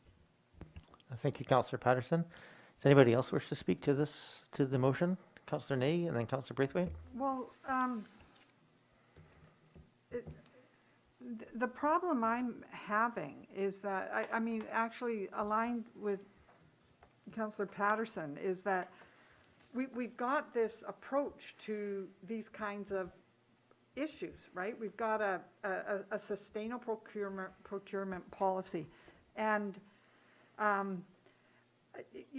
it's for our staff to figure that out, and we're trying to give direction here. But I don't feel like I can make a decision here whether to decrease park service levels or change budgeting, operating budgets with staff. And what I'd like to see is for staff to come back with, they understand what the technology that's in sight for us to purchase. They know what the job is that needs to be done, and to bring us back with some phased-in plan to transition from gas-powered garden equipment as it will work in that department. But I'm not happy to put the constraint of whether to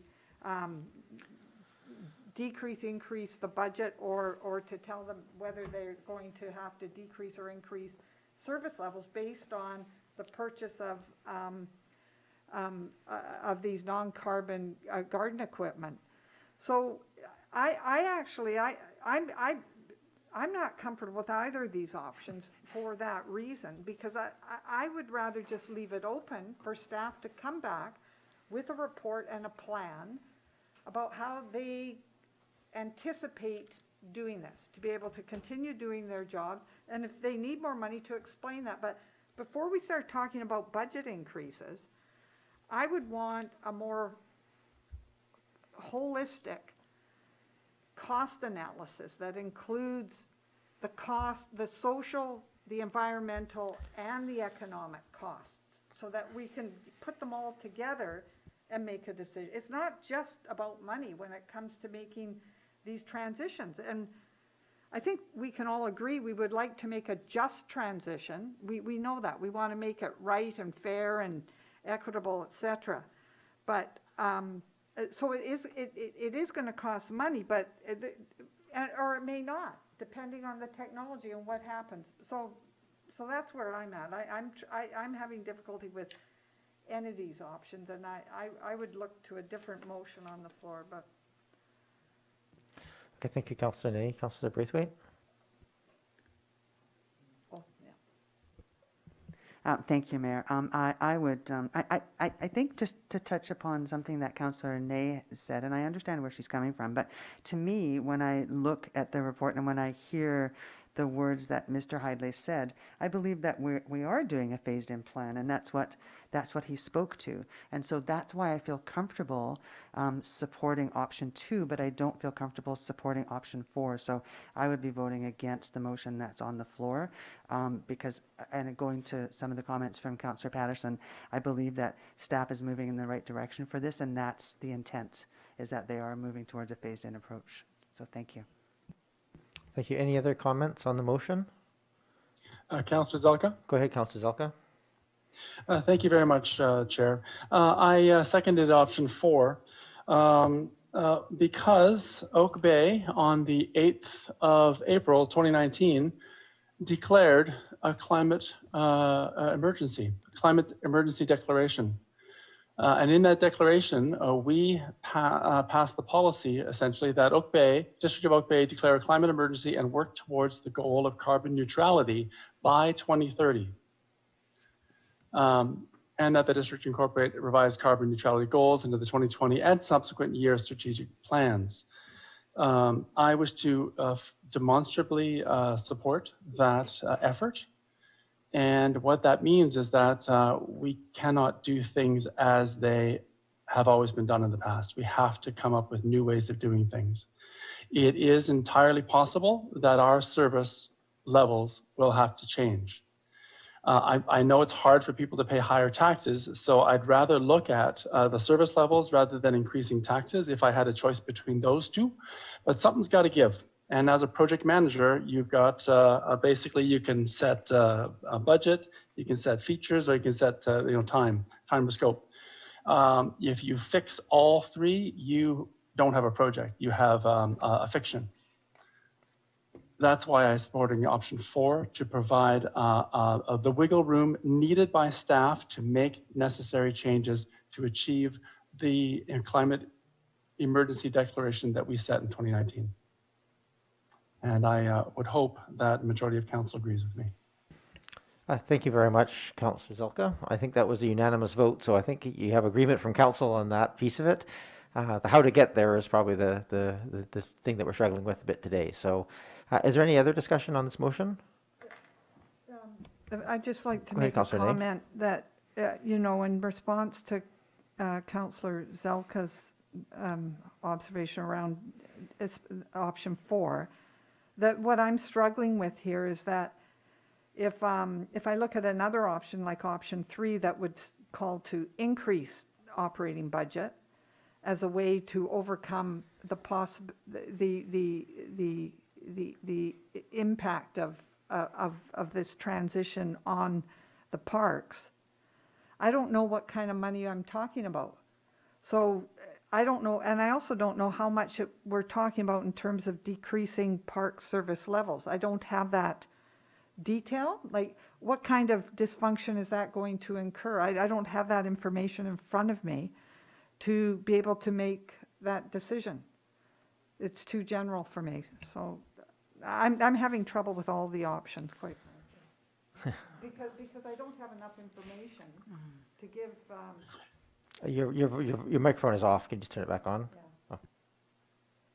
Thank you, Councillor Nay. I think Ms. Vrela wishes to speak, but I think in interest of just procedure here, seeing no other hands on the topic, I'll just speak to the motion, and then we can. I'll take Ms. Vrela's comment as well.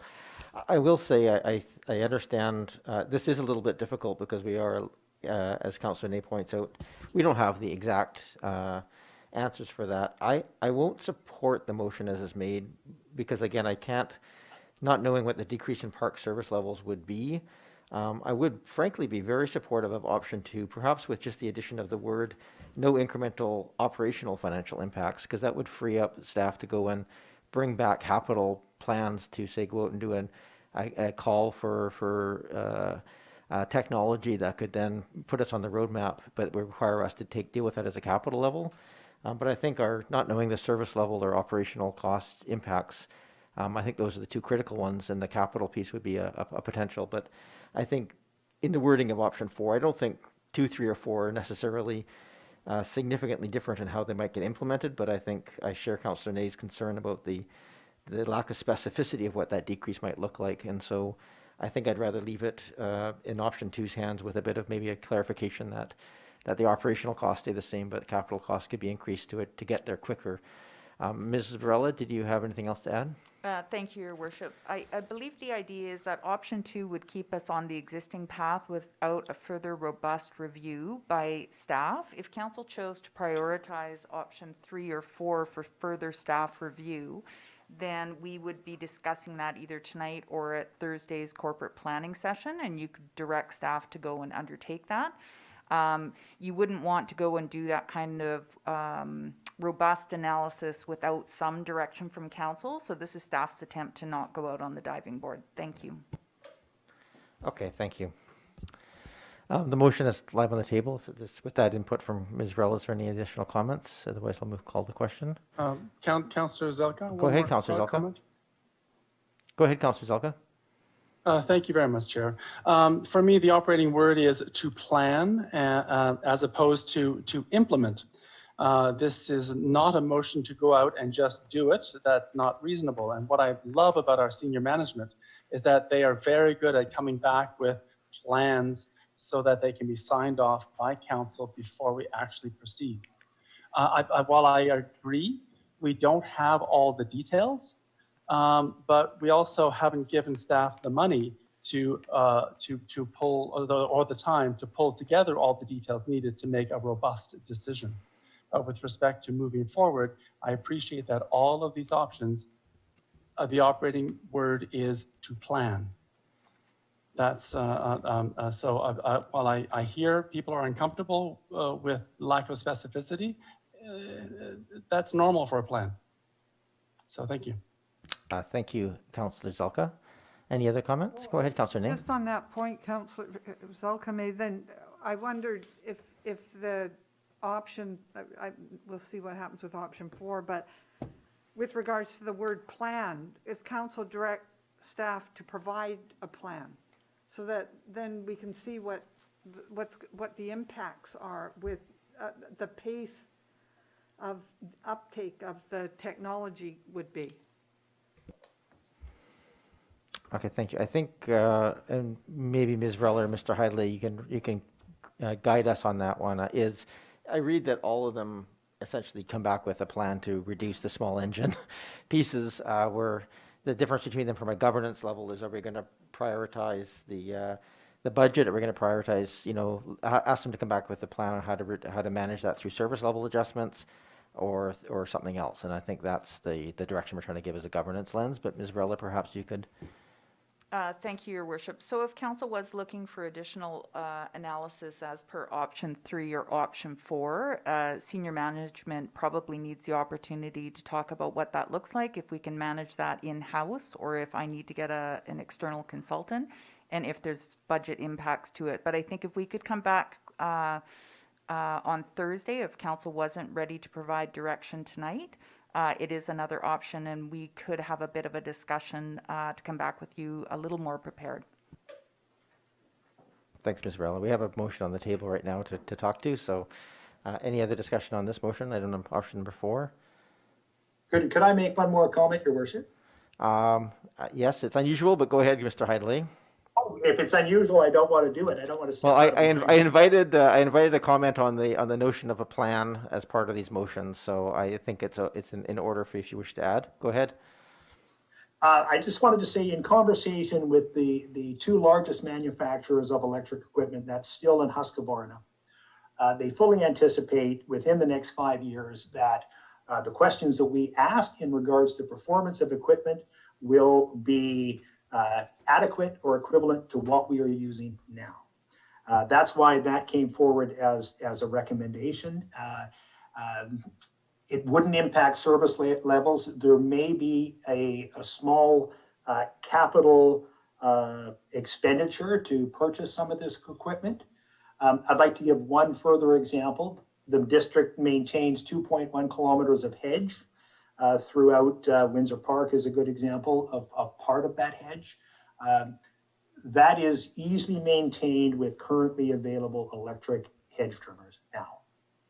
So that's where we are. So things are progressing quickly, and that's why number 2 was the recommendation. Okay, thank you, Mr. Heidley. We have option 4 on the table for discussion. Any other discussion? Excuse me. Oh, Councillor Green, did you wish to add? Excuse me, Mayor? Yeah, go ahead, Councillor Green.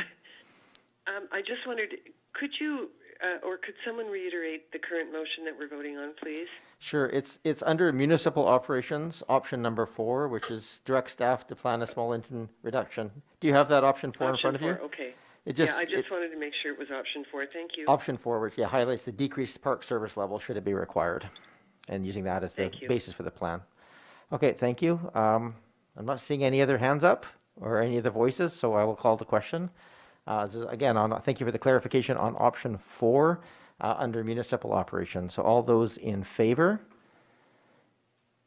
Councillor Green? I'm opposed. Councillor Zelka? I'm in favor. And all those opposed? So I have Councillor... Oh. Sorry, option 4? Option 4. Okay, so we have Councillor Ney, Braithwaite, Patterson, Green, and Murdoch opposed to option 4. So that motion fails. I'd like to move option number 2 and add the word operational in between incremental and financial. Second. Thank you. As that's moved in second, I just want to make sure that that addition does not substantially change the intention of option 2 from staff's perspective. So Mr. Heidley, does that, I think that's sort of what I heard when you were making the comments, that was sort of your thought that you may come back with additional capital requests, but the operational pieces would be tried to keep maintained. Is that correct? That is correct, Your Worship. Okay. Okay, so the motion, just for clarification, option 2 with no incremental, with the word optional operational financial impacts. Okay. So that's moved and seconded. Do you wish to speak to it, Councillor Braithwaite? No, I think that everything's been said. Just going back to my comments from before and Councillor Patterson's comments as well. Any other discussion on option 2? Go ahead, Councillor Appleton.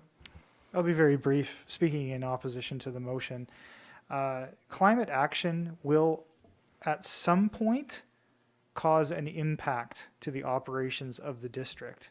If we want to take action in respect to our climate action emergency declaration, it will ultimately have a financial or an operational cost or both. If we are committed to taking action, we should do so quickly and not on an extended timeline such that it eventually becomes essentially revenue neutral. We have an option to move forward more aggressively here, and I believe we should take it. Go ahead, Councillor So Ney. my comments are really aligned with Councillor Appleton, and I think it's troublesome to constrain the financial impact. I would like to see what kind of impact, because you're going to anticipate an impact, very, very likely, unless you're looking at doing this sometime down the road. But we did sign on this emergency. We're 2 years into the 10 years here.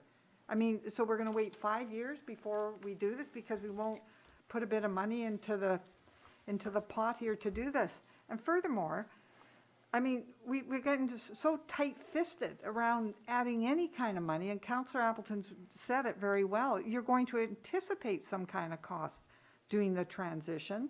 And if we constrain the ability of staff to engage in a plan with no financial increases, should that be required, then we're going to be waiting till the cows come home. It's just not. And the other thing is, we don't know how much money. This could be pennies, you know, if we're talking like $10,000 or whatever. To the average taxpayer, it's like a nickel or something. Because we don't know the number. If staff comes back with a plan that says that it's going to cost X amount more, I'd like to see that plan and make that decision at the council table. So I'm not in agreement with constraining the ability of staff to design a plan within the current, without any financial increments. Thank you, Councillor Ney. Are there any other speakers to the motion? Councillor Zelka? Go ahead, Councillor Zelka. I'm afraid I'll be speaking against the motion for the decisions or the words already shared by my other two council colleagues, but also option 2, without providing staff an ability to make changes other than possible future technological changes coming forward that we don't know about. That seems to be the only thing that might allow a change of behavior. But I find option 2 to be much too restrictive and ties staff's hands from providing potential options on how we could proceed. So I wish there was maybe a 5th option that wasn't so restrictive. As a project management perspective, this makes no sense. So the question I would ask related to this, if I may, please, through you to staff, if it's appropriate, will there be a measurement of climate greenhouse gas reductions as part of option 2 plan? Should we proceed with this? Sure, Mr. Hidley. Thank you, Councillor Zelka. I would have to give that some thought in regards to how I would calculate that. But there certainly would be a considerable reduction, especially taking into consideration just what horrific polluters 2-stroke engines are. And certainly, as was mentioned by Dr. Phelps, the benefit to the worker in regards to not working around the emissions of 2-stroke engines. Thank you, Mr. Hidley. I absolutely agree with you, Mr. Hidley. There's lots and lots of different lenses on approaching this one, but with respect specifically to the climate emergency declaration we agreed to as a policy on the 8th of April 2019, where yearly the district will incorporate revised carbon neutrality goals and subsequent year strategic plans. So maybe on Thursday, as part of the yearly strategic planning, this will be highlighted, or at least some light will come to opaqueness that I currently have in this area. I'm curious to see what Oak Bay senior management has with respect to subsequent year strategic plans on reducing carbon neutrality. Thank you. Thank you. I have Councillor Braithwaite and Councillor Patterson on the motion made. Thank you, Mayor. And I want to just say that I totally understand and I hear where my fellow councillors are coming from, and I agree with most of your comments. I think that where I differ a little bit is that I understand that we're signed on to be carbon neutral by 2030. I think we're starting. It takes steps sometimes. I think that in particular, our Parks Department is really going above and beyond in bringing ideas to us and already starting to switch out equipment. And that's why I'm confident that option 2 will serve us well, because I know that from past experience and from history speaks volumes on this, that our staff, no matter what department they're in, always come to us with new ideas. And when they can see some way that our municipality can help the environment or do something that will be good for the municipality and the environment at the same time, they bring it forward. And that's what we see from them whenever they come with their staff reports, etc. And so I'm confident that that will still happen. And so that's why I'm very supportive of option number 2. Thank you. And I have Councillor Patterson. Thank you, Mayor. And, I think in some of these discussions, we're arguing around a situation where we all respect the intent of what has been proposed. We all respected the declaration of the climate emergency, and I think that is the common goal that we all share, and we share it with the district staff. It's really how we get there. And where I have difficulty is when we are in the financial plan and we see lists of all of the capital equipment. It's not hidden. There's lists of every item, and I just am of the belief that that is the proper time to be really scrutinizing what staff are putting forward, asking the questions then, so that we are not trying to then direct staff outside of that process to go ahead and make decisions that we're not part of, that we all take serious consideration of the capital plans that are put forward with the financial planning, and we look at the listing of equipment, and if we want to place emphasis on the environmental sustainability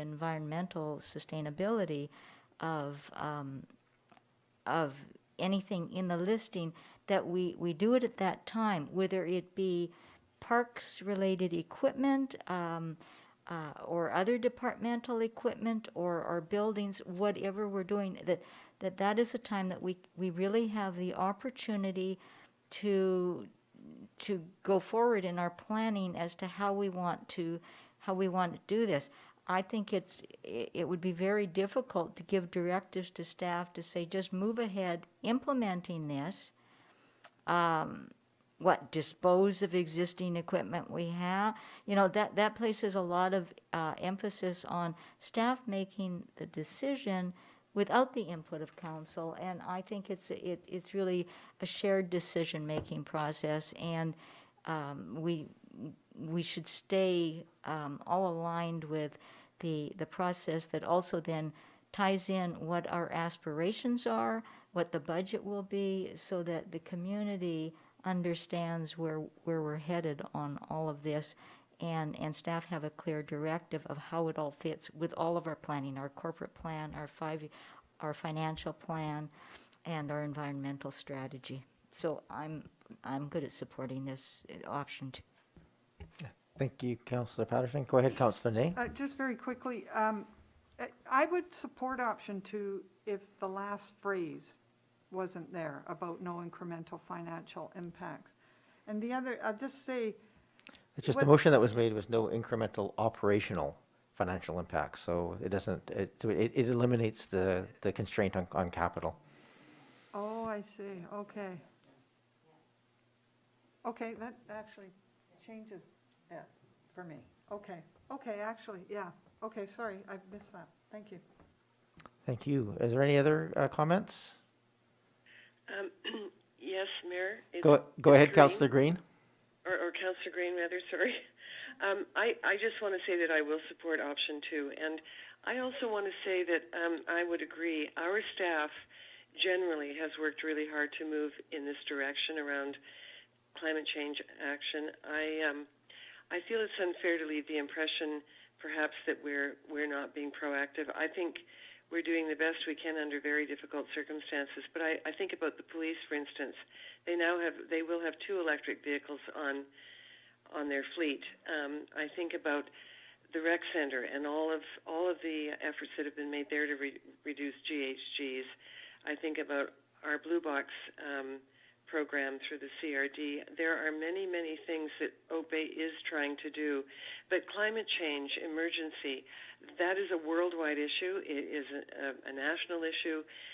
And it's very difficult sometimes to get your head around what locally we can do. And I think I agree with Councillor Braithwaite and others that our park staff in particular have been tremendous in supporting green initiatives and also greening Oak Bay. Parks, for instance, these are absolutely critical to the quality of life and well-being in this community. And I know how much all of us, including our community, values parks. So just the thought of even decreasing surface levels there would be, for me, unacceptable, and I think it would be for the community as well. That is part and parcel of climate and climate change, and I think about the Friends of Uplands Park who do so much to maintain that environment.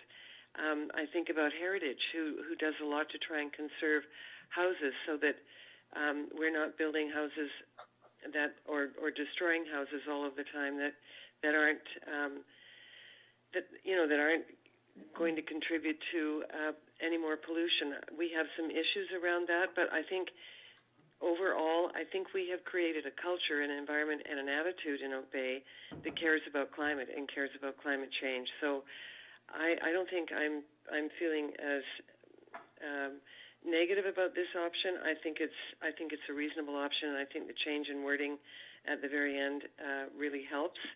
And I would like to thank the Parks Department for bringing forward this report and the options, which does give us some ability to be more agile on some of these things. Thank you.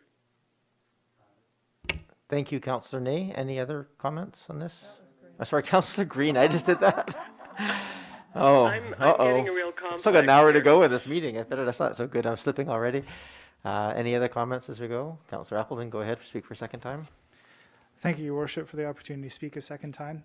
Respectfully, in response to some of the comments that have been made here, taking issue with any of the options in the report is not reflective of what staff have proposed or what staff have been doing. This is a governance decision, and it is not a matter of whether or not we have been making progress. Any organization can be said to have been making incremental progress and making solid progress. I do not debate that point. We, as a governance body, I feel, need to act with intent to take action on climate.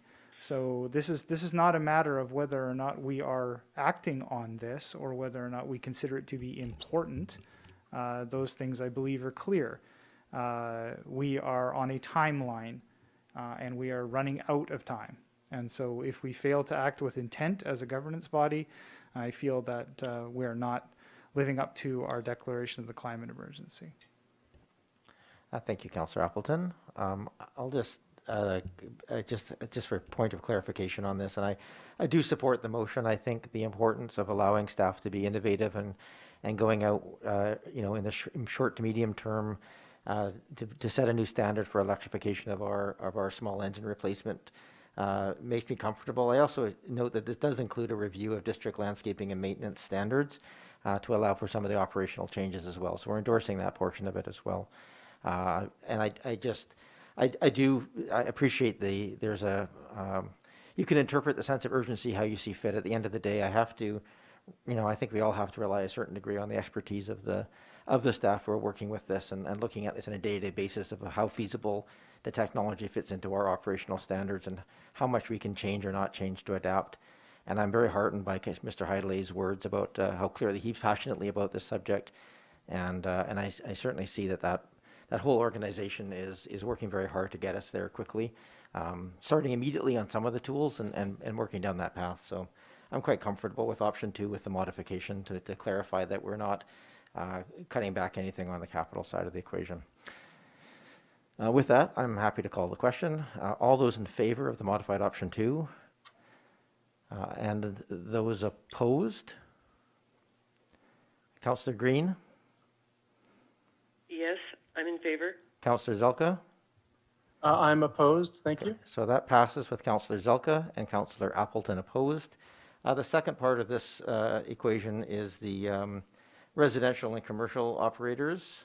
And I'm just noticing in the interest of time here, perhaps we might want to deal with this separately. But Councillor Ney, did you, based on the conversation we've had so far Well, on we this? have some options before us on the residential. I do have a question of staff, because one of them I'm not quite clear about, option 2, that speaks to implement more stringent use restrictions.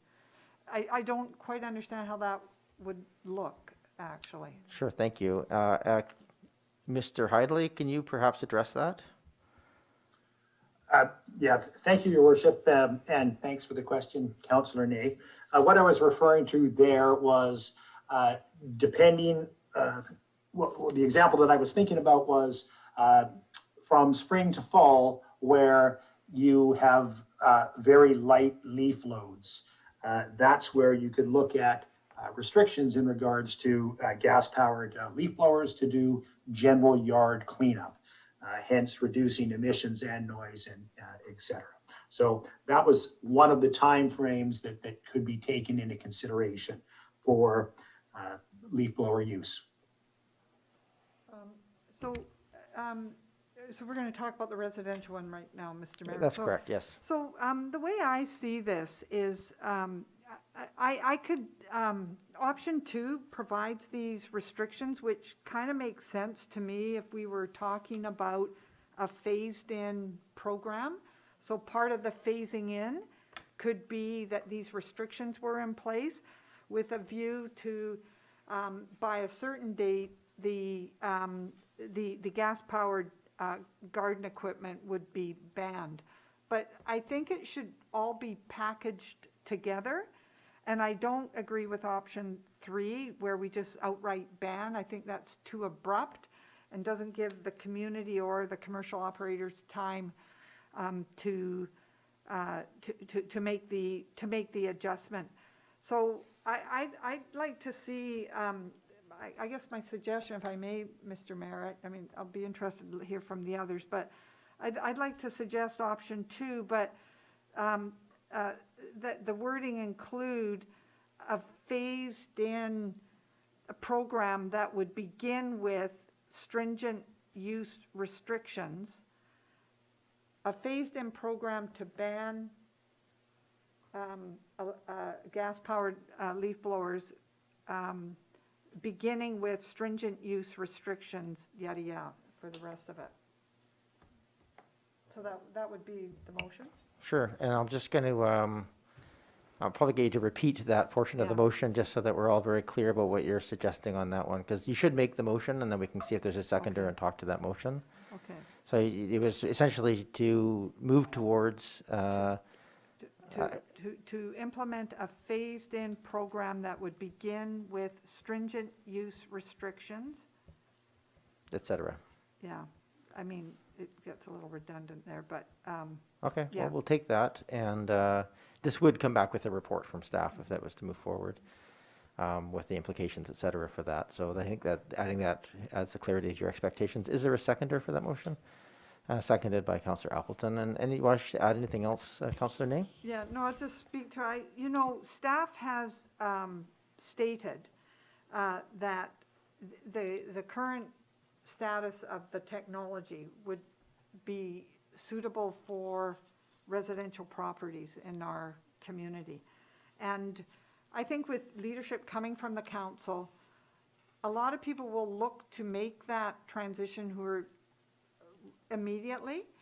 And as we work towards sort of restricting the use of leaf blowers, they will become more self-conscious, and attention will be brought to how we're using these leaf blowers.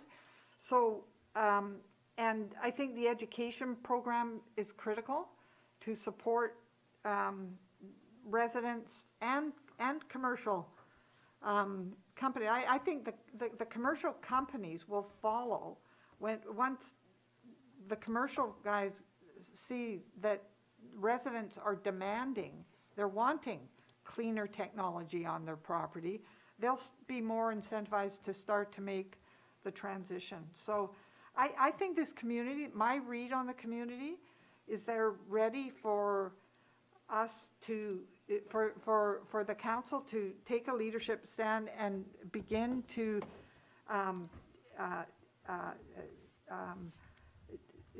begin this kind of program. So, yeah, that's all I have to say. Okay, thank you, Councillor Nate. Councillor Appleton, did you want to add anything to the? Thank you, Your Worship. I would take the opportunity to mention, unfortunately, as Council will recall, a good portion of the Community Climate Action Work Group recommendations haven't been able to be actioned this past year with respect to COVID. But I guess I would take the opportunity to remind Council that the community grant program that was envisioned by the Climate Action Work Group was envisioned to be an incentive for exactly programs like this. So we've heard really clearly that there is obviously a financial cost to upgrading equipment, and that electric equipment is incrementally more expensive in a lot of cases. For residential users, the grant program, which was approved by Council under the Climate Action Work Group and in fact is funded, as Council will recall, could offer an opportunity to offset costs incurred by the community to help meet this phase-in. So I'm definitely a carrot rather than stick approach on this, and I think that we actually have the carrot already in our budget. Thank you, Councillor Appleton. This would have to come back for consideration in terms of its impact in pieces, but that's the motion that's in front of us to do that, to understand where that fits. Is there any other discussion on this item? Go ahead, Councillor Mayor? Green. Yes, I'm sorry. I just have a question on option 2 for Mr. Hidley. Would that be appropriate to ask him a question? Absolutely. Go ahead. Thank you. Through you, Mr. Hidley, what under option 2, under the residential and commercial, what would an example of a more stringent use restrictions plan look like? If you could provide an example, how would things change compared to current status? Mr. Hidley. Thank you, Your Worship. Through you to Councillor Green. What I would envision here would be a prohibition of gas-powered electric blowers from April until fall, when the leaves begin to come down. So it would be April till mid-October. I see. Okay, so seasonal. It would be seasonal. There would be an educational component to that, as mentioned, maybe sometimes some enforcement, but that is what I envision there. Sure, thank you. Thank you. And a supplemental question, just generally, do we have the enforcement capacity at this time? I think Ms. Varela would be it's a good question, because we obviously struggle with that overall. Go ahead, Ms. Varela. Your Worship, so what staff would be looking for here is direction to go away and research legislative authority to restrict or ban, as well as opportunities if there was a granting for business commercial replacement of equipment. We'd have to look at that assistance to business restrictions. So this is again in the context of authority would have to have further direction that we'd bring back a report for.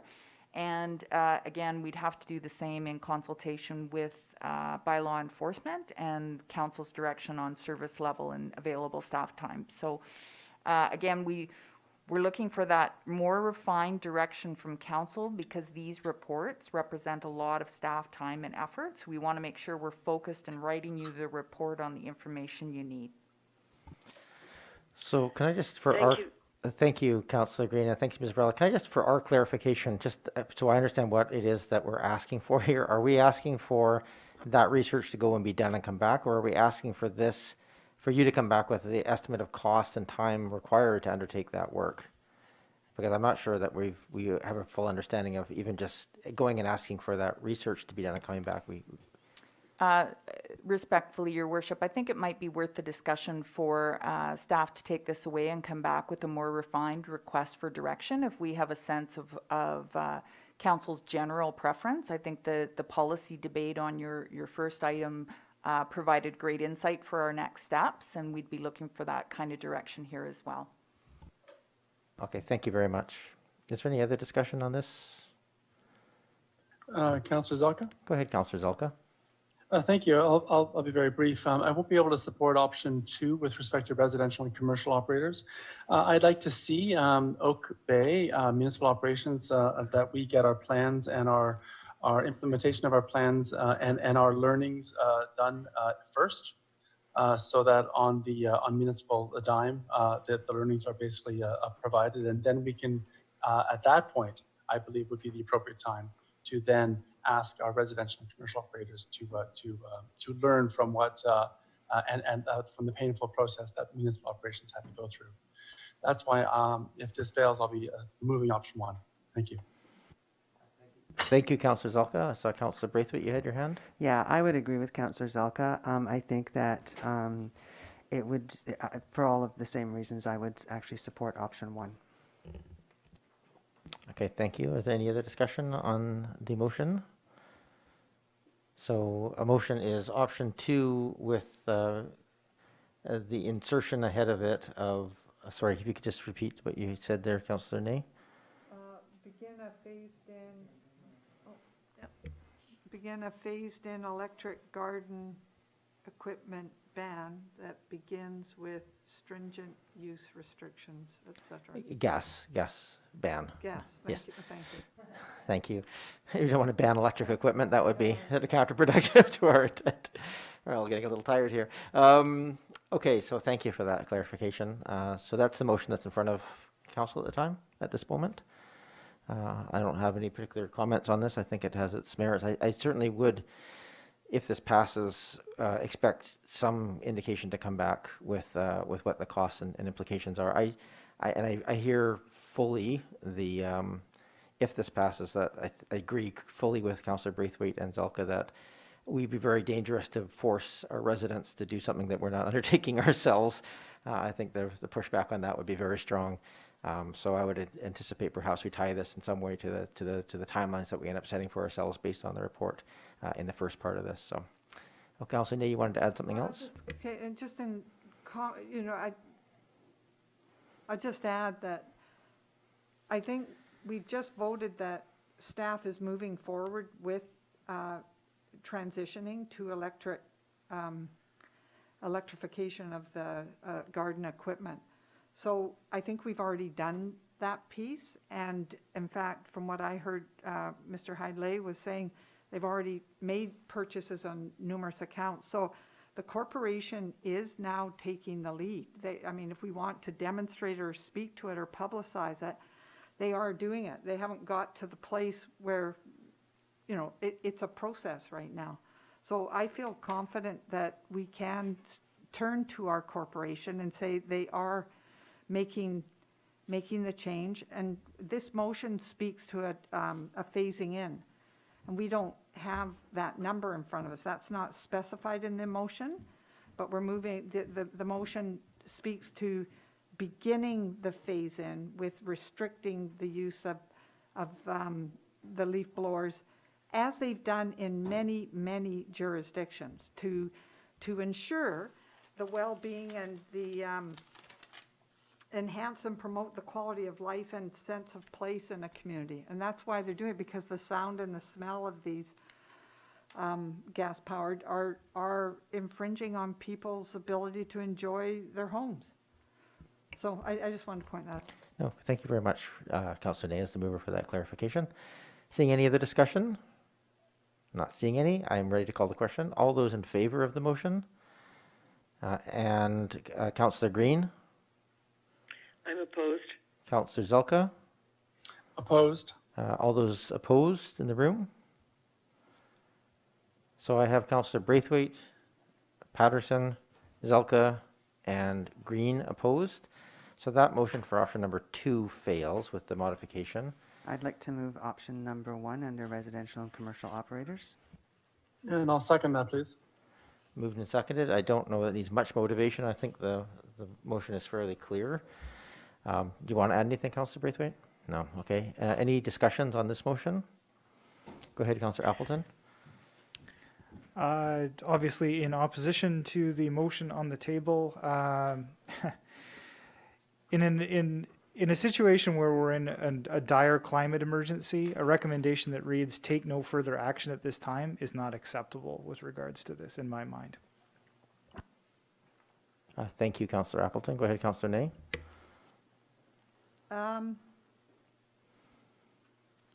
I don't really have anything more to say. I'm opposed to the motion, but yeah, okay. I just it is troubling that we're not able to make some movement on this initiative when it is clearly such an irritant to people in this community, and we've heard that over and over, particularly during COVID, and something that we know, this is actually a simple initiative in many ways, in the big scheme of things, to move forward to address a climate action in a way that we're able to in this community, and have a real direct impact on the climate, and on the livability of this community. So I'm opposed to the motion. Okay, thank you, Councillor Ney. Councillor Braithwaite, you want to add something? Yeah, thank you. Again, I hear what Councillor Ney and Councillor Appleton are saying. My hope would be that because of the direction that we're going with the municipal aspect of this, that we will be able to educate our residents over the next couple of years, and we will be able to get to where you want to be within 2 or 3 years, and that's my hope. Go ahead, Councillor Patterson. Yes, thank you, Mayor. I certainly, I really have a lot of empathy, certainly for what Councillor Appleton and Council Ney are putting forward.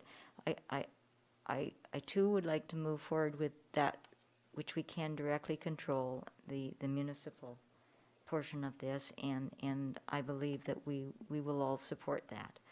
I believe we also are very supportive of and we supported the Climate Action Task Force initiative to have to expand the program of public education for climate change, and initiatives can be taken. I mean, when it comes to some of the things like leaf blowers, I don't support gas or electric. I use a rake. Because that's my, that is my personal belief, and I consider the impact on the soil of both of those. And we all as individuals certainly can play a leadership role in how we manage things that are within our power. So I think that the intent around the council is to work towards this. It's just the practicality of what can be achieved, and I think it came to Councillor Appleton saying, use the carrot and not the stick, and so I think that the educational component and the leadership component can strongly influence what we want to have in the community, and work towards those goals. And along the way, we may be able to, hopefully in the not too distant future, we're going to see a trend forward on all of these items. So I think that we have moved forward, perhaps not as rapidly as some people in the community would like, but we will keep taking steps forward. I am certain, and through the Climate Action Task Force recommendation of public education, that can go a long way to moving this along. Thank you. Thank you, Councillor Patterson. Any other speakers to the motion? Yes, it's Councillor Green. Just very briefly, I think, again, and I echo others' comments, I appreciate that Councillor Appleton and Councillor Ney feel a great sense of urgency, and I understand that. But I think in this case, what I'm heartened by is, first of all, that the municipality is showing leadership and taking leadership in the direction we want it to go.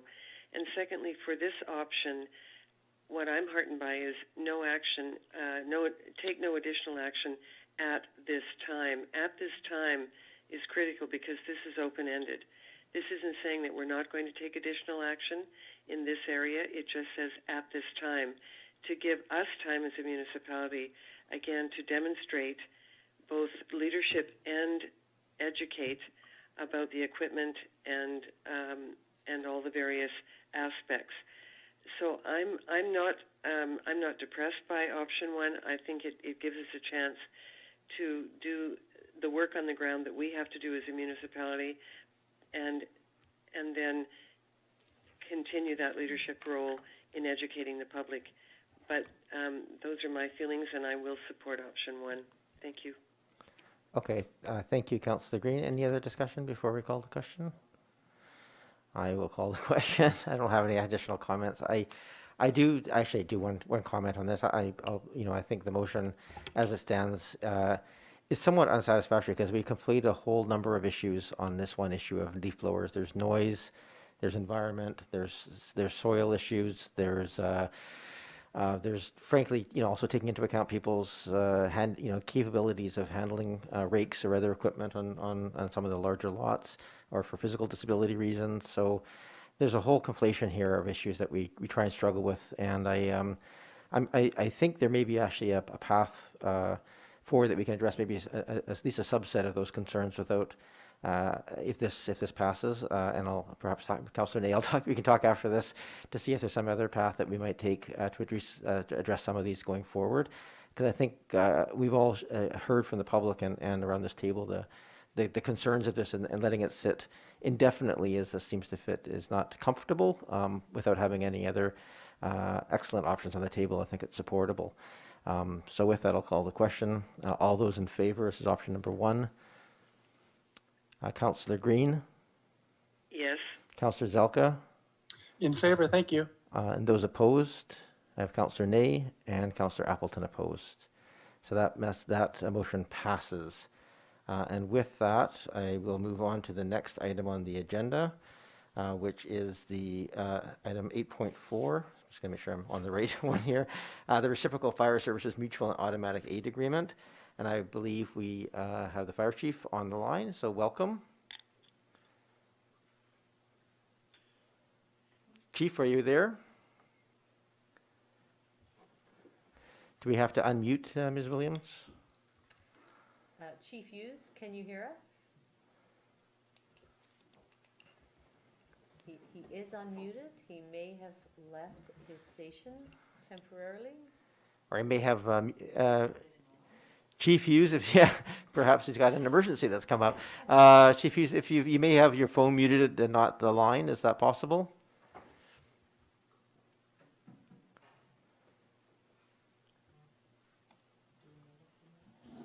I can move on to the next agenda item and come back to it, or I can address this. He can hear us. We can't hear him.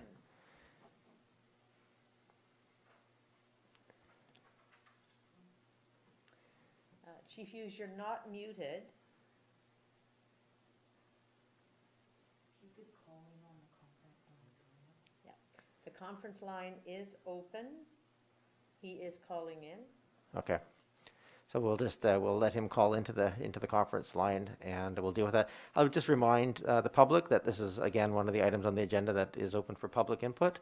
So if you wish to speak to this agenda item, the phone number is on the agenda or at the bottom of the viewing screen on the live stream.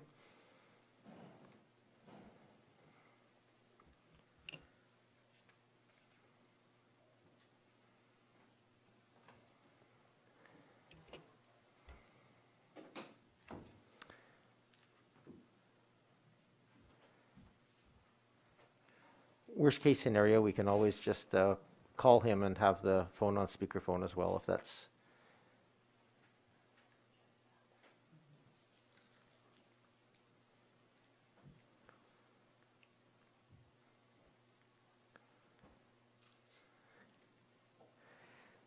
This is part of the joy of technology, that we get to struggle as these things don't connect properly. Just one moment. I do believe he is coming.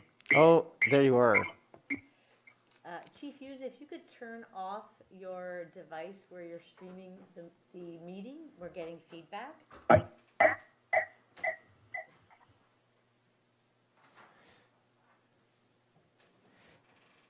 How was that, Oh. Selena? Fabulous. Thank you. Yes, thank you, Chief Hughes. Thanks for your patience as we work through other items on the agenda. Not to stop you from talking, but if you can provide a fairly brief overview of the document that's in front of us, then we can get to questions, get to the public, and then move to a motion. Go ahead, Chief Hughes. Yes, Your Worship. Good evening, Your Worship and members of council. I'm pleased to present a new mutual and automatic aid agreement with Victoria and Saanich communities for your consideration. This new agreement builds on our previous agreements and adds modern liability language, joint training provisions, professional standards for firefighters and officers, information sharing on high-risk occupancies within the districts, introduces an auto aid framework with Victoria Fire Department, cost recovery provisions for mutual aid if provided and received are unequal, flexibility for backfilling stations for training and other special circumstances, and generally a higher degree of interdepartment cooperation. Thank you very much, Chief Hughes. Are there questions of the Chief? Go ahead, Councillor Appleton. Thank you, Your Worship, and through you to Chief Hughes. Chief Hughes, is it fair to say that sort of one of the major components of change between the previous arrangement and this arrangement has to do with the cost recovery piece? I mean, as I understand it, the cost recovery was more informal in the past and is now more itemized. Do I have that right? Hughes? Yes, the cost recovery, through the chair, Councillor Appleton, the cost recovery provisions really are to ensure that there is a mechanism for balancing the scales beyond simply the responding into each other's jurisdictions. Our agreements with Saanich over the years, due to auto aid, there's a number of circumstances there where we would respond more often to an area like UVic, for instance, yet Saanich would respond into our district and perhaps spend more time. But the cost recovery provisions are one of the components. I wouldn't say it's the main component. I think there's a lot of improvements in this agreement to encourage participation and ensuring that our agreements that we make through the chiefs and the Fire Services Committee concentrate on fairness. Go ahead, Councillor Appleton. Yeah, absolutely. Through you, Your Worship. Absolutely understand there's many, it's a fully revised agreement, so it's definitely comprehensively updated. I was just referring to that the historical agreement didn't specifically provide for a monetary recovery in that it was more service related and didn't specifically say that there was a specific reference made to costs being recovered in the historical agreement, and now it does. Mr. Chief Hughes? Sorry, it was a little, through the chair, it was a little difficult to hear you, Councillor Appleton, but I take to mean that you were asking if there were cost recovery provisions in the legacy agreements. The answer would be no to the agreement with Victoria City under the 4 core agreement that used to be in place. There were some provisions in the more recent 2020 Saanich agreement, but there was slightly different wording. Councillor Appleton? Just one other, thank you, Your Worship, and thank you, Chief Hughes. Just one other quick question, if I could. There's an estimate of, and very difficult to estimate costs and what the amount of response would be, but I noticed that the report says, it provides an estimate of 4 instances of help that might be a cost recovery. Is that sort of based on historical averages, or what is that? What's that based upon? Yeah, Chief Hughes. That. Thank you. Through you, Your Worship, to Councillor Appleton. Yes, they're based on historical averages. However, I have used the highest estimate of both supplying a crew to our district as well as backfilling and not having any provision back to our other partners to balance the scales. So I wanted to make sure that we were able to finance this if it was to be used to the most expensive point that the language allows. Excellent. Thank you so much. Thank you, Chief. Are there other questions of the Chief? I'll go just so I make sure. Go ahead, Councillor. Go ahead, Councillor Zelka. Thank you very much, Chair, and thank you so much, Chief. It's great to see that that you and the team is taking care of our fire safety. This is very, very, very important. I have 3 questions. One relating to liability and the municipal insurance, the MIABC, Municipal Insurance Association of British Columbia. I see that there's a $15 million figure and a $10 million figure with respect to liabilities and compensation and those sorts of things on I believe, a per incident basis. Will some of these new figures in this agreement in any way affect how much, I may not be using the term correctly, but how much monies we pay into the MIABC per year with respect to being a member of the association and sharing province-wide the liabilities of the organization? Thank you, Councillor Zelka. You're referring to the premiums themselves and those costs? Yes, well thank you, the premiums. Will this be affecting our premiums? Okay, thank you. Chief Hughes? Through the chair, Councillor Zelka, that is one of the reasons for the wording in the recommendation at the end of the document to adopt it substantially as presented. We have had solicitors go over it as well as been in contact with MIABC. And to the best of my knowledge to this point, there wasn't going to be an increase. However, we will work with those numbers to reduce any cost implications, but we haven't been presented with any up to this point. Okay, well, thank you. So that sort of touches a bit on the second question. Schedule A is very drafty. I don't see a lot of detail in there with respect to the details of the types of calls and the details of the types of mapping, map areas and those sorts of things. I presume there'll be further work done, presumably within the Fire Services Committee to complete a Schedule A. And then I presume after that, we'll see another copy? That was a question. Sure. Thank you, Councillor Zelka. I'm not sure this will come back to this council automatically. Chief Hughes, if this passes as worded today, what next? Your Worship, if this was to pass today, those additional maps and sub-agreements would be dealt with through the Fire Committee, which would comprise the fire chiefs of the communities, and I wouldn't expect to bring that back to council, but I'd be happy to on an informational basis at that point. Okay, thank you. I thank you. I can presume that at budget time, should there be a budget impact, we could possibly ask questions at that time about any impacts. Is that true? As the chair, I'll just say yes. That's always in order to ask those kind of questions at budget time. Okay, excellent. So that may be appropriate time to ask follow-up questions on the details as they get fleshed out. My final question has to do with the DMAA, which is referred to as the Disaster Mutual Aid Agreement from 1980. There appears to, while the bulk of this agreement really relates to fire services with respect to those items specifically under the Fire Services Act of the province of BC, the Disaster Mutual Aid Agreement touches a bit on emergency management related to a different act. It seems to. And the reason why I ask specifically about that is that I noticed that at the CRD level, they've got this agreement signed in 2016 related to REMP, the regional CRD level, regional emergency management partnership, which through the CRD includes Oak Bay. One of, in the strategic plan for REMP at the CRD level, it is to rebuild or update their disaster mutual aid agreement. So the question I have for you is, how does that agreement tie in with this mutual aid aspect for relating to fire? Chief Hughes?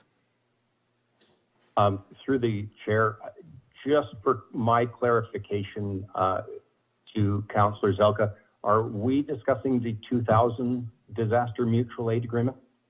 Well, that version is referenced in this agreement, but I do note that CRD is in the process of updating it. Chief Hughes? Through you, Your Worship, yes, we do have a draft copy in the works right now, Councillor Zelka, and we'll be making sure that those two agreements mesh up with one another. Thank you. So the last sort of nuance that I'm hoping you can just flesh out for me, is this specific to the fire services aspect of that agreement, or are there any emergency management aspects related to that agreement? Since emergency management is a separate act, even though emergency management and fire services both, if I understand correctly, you actually hold the reins for both of those acts with respect to the powers given. Sorry, Councillor Zelka, just for my clarification, are you asking whether this agreement touches on both, or is that? Okay. Yes, I am asking about that. Okay, so specific to this mutual aid agreement, does it touch on the EMBC as well? Well, I was confused when I saw that the disaster mutual aid agreement appears to be incorporated into this mutual aid. So okay. I'm sorry, but I don't want to be confused.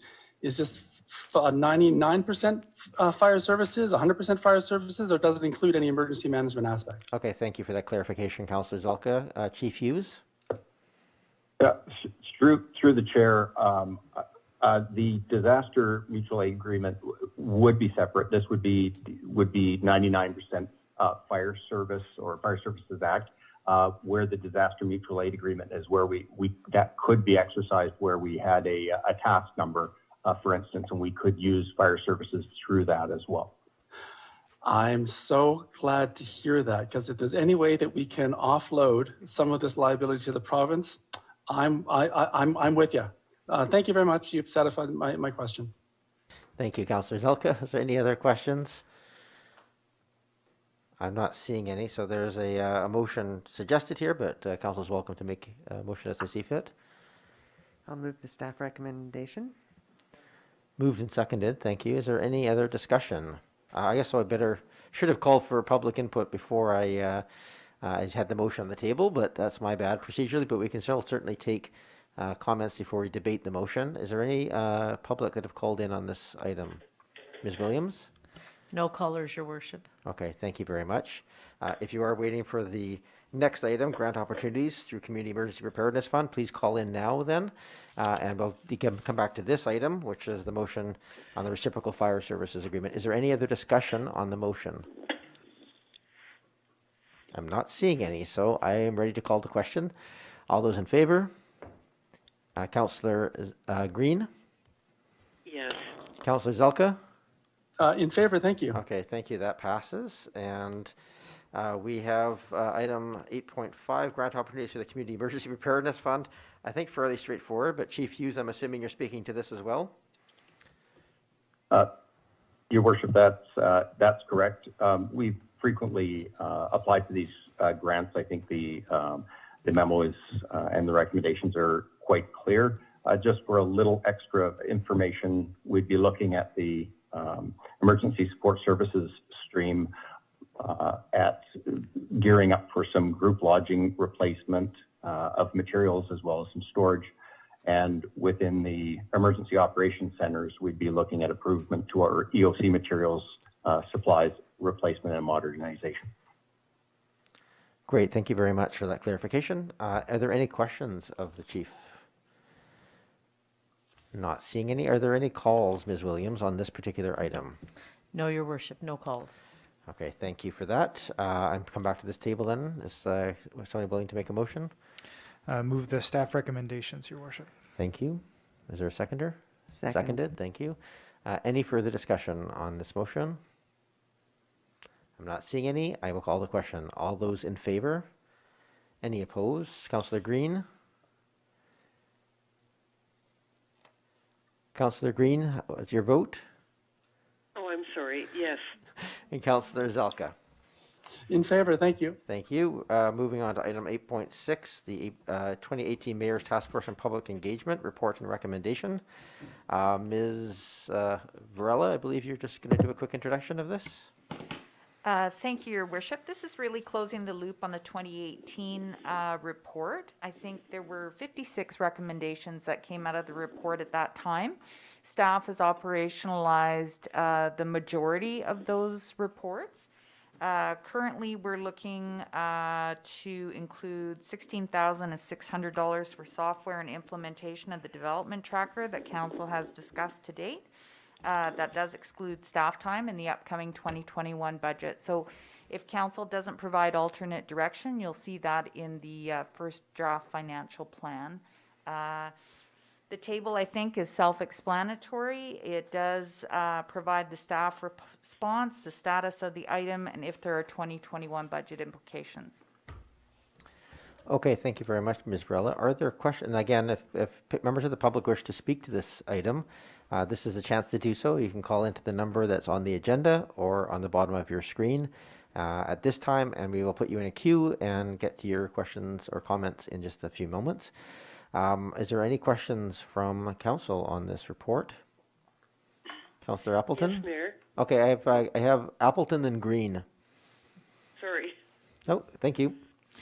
Thank you, Worship, and through you to staff. I very much appreciate the report back on the work of the task force, and it makes for exciting reading. So I appreciate it a lot. I'm just wondering whether or not there is a plan for another report back at a certain, whether or not we need to provide direction, or whether there's already a plan in place to report back again on future implementation or future options around the recommendations made in the report. Ms. Varela? Thank you, Your Worship. So if there are Your microphone's not on. Sorry. Thank you, Your Worship. If there are outstanding items that Council would like to provide additional direction on, staff would welcome those. Right now, staff are working on the public engagement framework, which really is intended to be a transparent and accessible document that provides an overview of why, how, and when the public is involved in civic decision-making. So I think you'll see about a report about that going forward. Certainly a lot of the successes that have been achieved, everything from the web portal that the district just received a shout out from L.A. Rankin on, the kudos extended by Island Health with our COVID information. We'll be doing a shout out in the annual report detailing those successes. But again, if there's any outstanding items that we're not currently indicating action on, we welcome that direction. Anything else? Okay. There's, I have Councillor Green. Go ahead. Oh, and then Councillor Ney. Thank you very much. Some of my question has been answered, but I just wanted, first of all, to say how pleased I am about this particular item. I think this is going to be a great benefit to the community. And I guess my question was, is there an implementation timeline for the development tracker? Now, I think you've referred to this before in previous meetings, but I'm sorry I can't recall the timeline. Thank you. Thank you, Councillor Green. Ms. Varela? Thank you, Your Worship. So staff are anticipating bringing that forward in the first draft financial plan.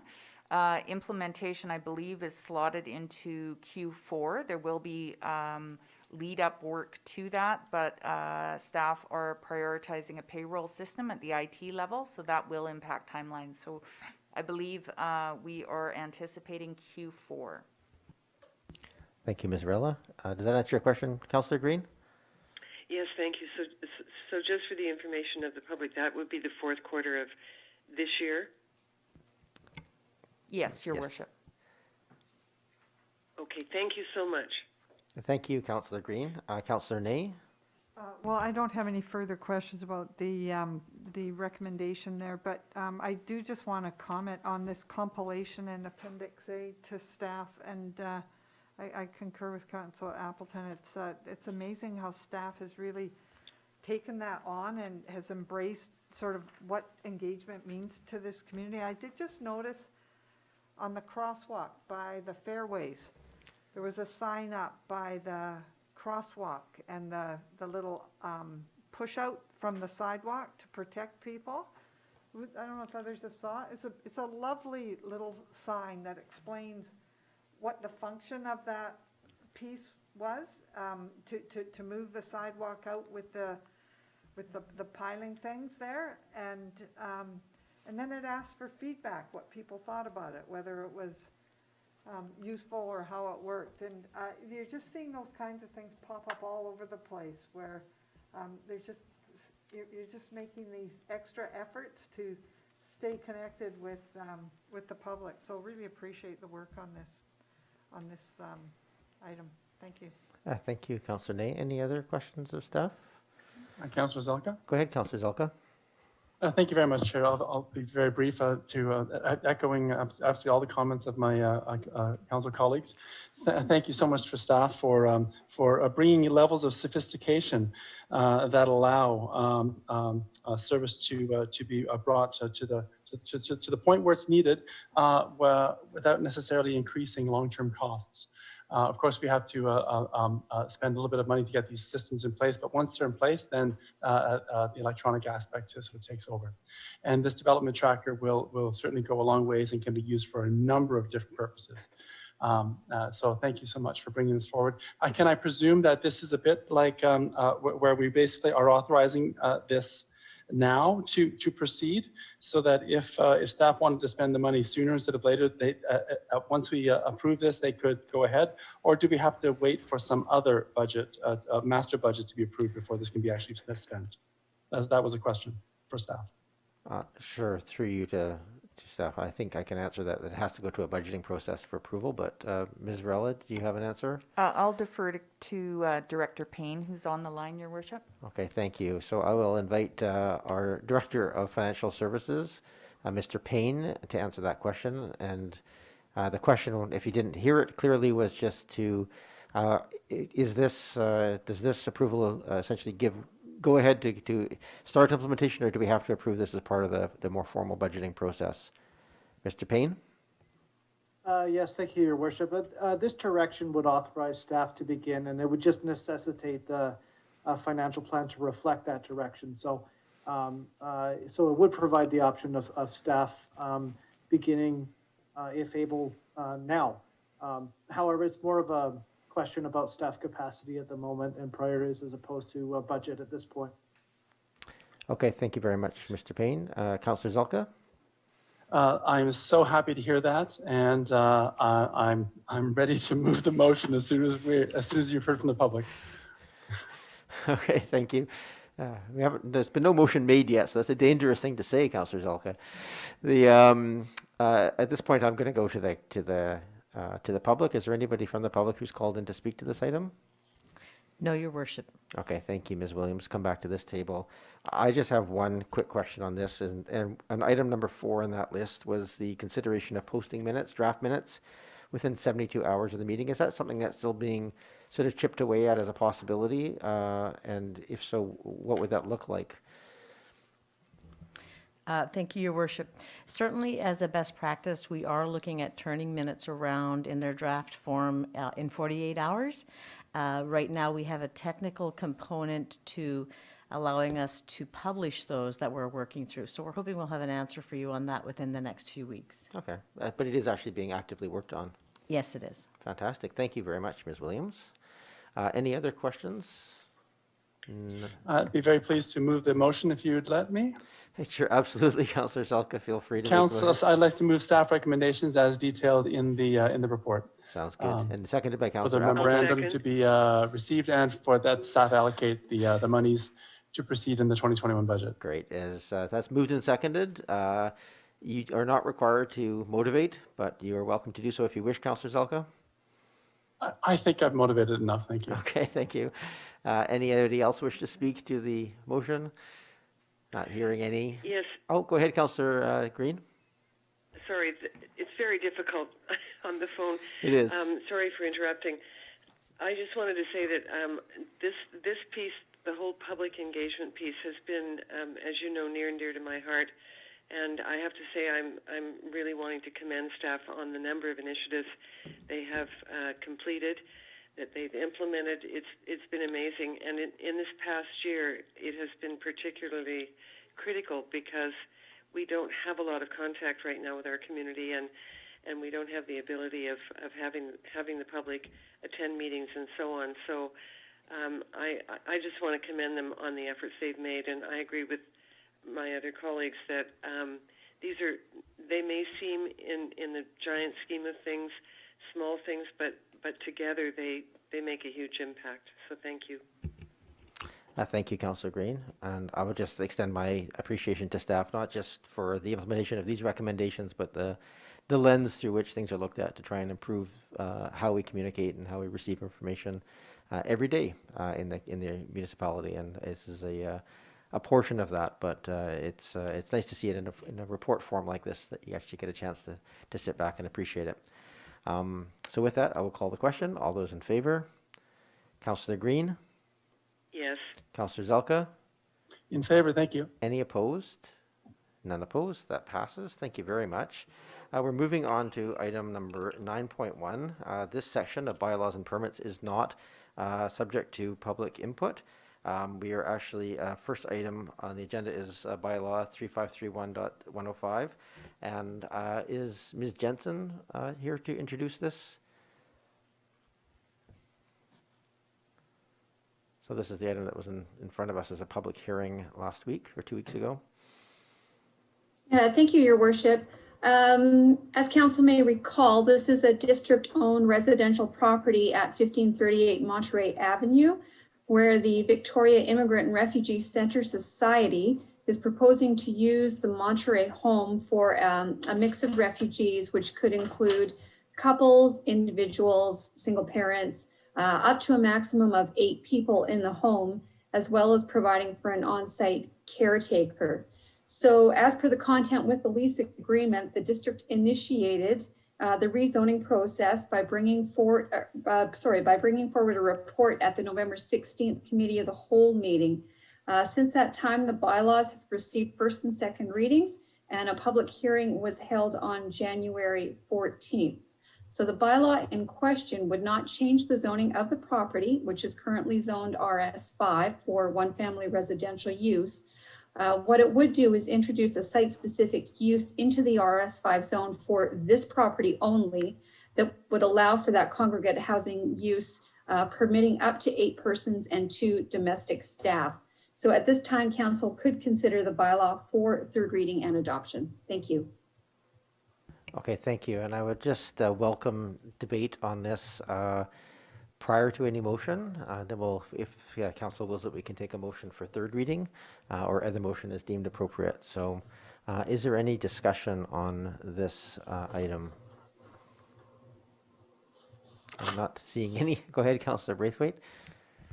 Thank you. I think that I'm surprised that there's no discussion so far, but I do have some comments that I would like to say. And I think that my feeling is that there's going to be a lot of support around this table and in the community for the zoning amendment and for the Welcome House project in general. As the owner of this property and the proponent for the change in the zoning bylaw, we are actually in a bit of a conflict of interest and so need to be cautious on how we handle this. Using a sports analogy, some might say that we're the player and the umpire at the same time, but that's something we do have the authority to do. I hear loudly the concerns of the BIA, business owners, and some residents as to the worry that if this zoning rezoning is approved, that this property will never be included in the village plan, as how would we be able to end the lease that has been signed? I want to make sure that our residents know that all parties were aware in advance and before any work was done on these properties that the lease on this and the Hampshire House property are to end in July 2023. And at that time, the expectation is that the properties will be included in our village plan, whatever that may be. We have a long-standing commitment and made promises to not only our residents, but also our businesses that we would use properties that became available to the municipality around the village for the expansion of the village. And so they have a reasonable expectation that council will stand by those promises. The municipality has been taking money from the businesses and putting it into a fund to do just that, expand the village, using the land we purchased to enhance green space, making places for people to sit and enjoy a coffee, bike parking, perhaps electric vehicle charging, and yes, perhaps even some vehicle parking.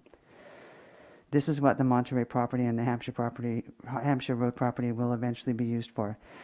As it will be a new council in July 2023 when the lease comes to completion, we need to leave things in good, clear terms so it's not untenable for that new council to have to deal with. To that end, I'm going to be making a suggestion to council to move up the village plan item in our council strategies so that it is ready for the new council to implement when the lease is up on these properties in July 2023. And I hope my colleagues will support that. With that understanding and knowing we as the governing body can change the zoning back if and when we need to, and assuming that using this space as congregate housing is not breaking any rules during the pandemic or not following specifications that Dr. Bonnie Henry has set out, I'm assuming that would fall to Verks to ensure that all rules, etc., would be followed. So up until then, I believe that it's a good thing to rezone this property until our village plan is ready to go. So when time comes, I'll be supporting the recommendation. Thank you, Councillor Braithwaite. Are there any other comments around the table before we get to the motion? Go ahead, Councillor Appleton. Thank you, Your Worship. And I want to extend my thanks. We had, as everybody is aware, we had a very imperfect and undesirable public hearing. Staff worked overtime to try and make it as good as it could be, but obviously it's not the ideal circumstance for a public hearing where the public is so restricted in being able to participate, or not in the way that they classically would have. I just wanted to make mention and that I was very gratified to hear, mostly through correspondence from all the members of the community that were so eager to welcome these new neighbors into our community, and just the really broad-ranging support about what this immigrant welcoming facility could bring to the community. So I was very, very gratified by that. And just picking up on Councillor Braithwaite's comments, I would also concur that for many different reasons, I would like to see us move as quickly as feasible on the village planning process, just because I know that it's going to have so many positive outcomes for the district. So I definitely concur with that comment. Thank you, Councillor Appleton. Any other comments? Councillor Zelka? Go ahead, Councillor Zelka.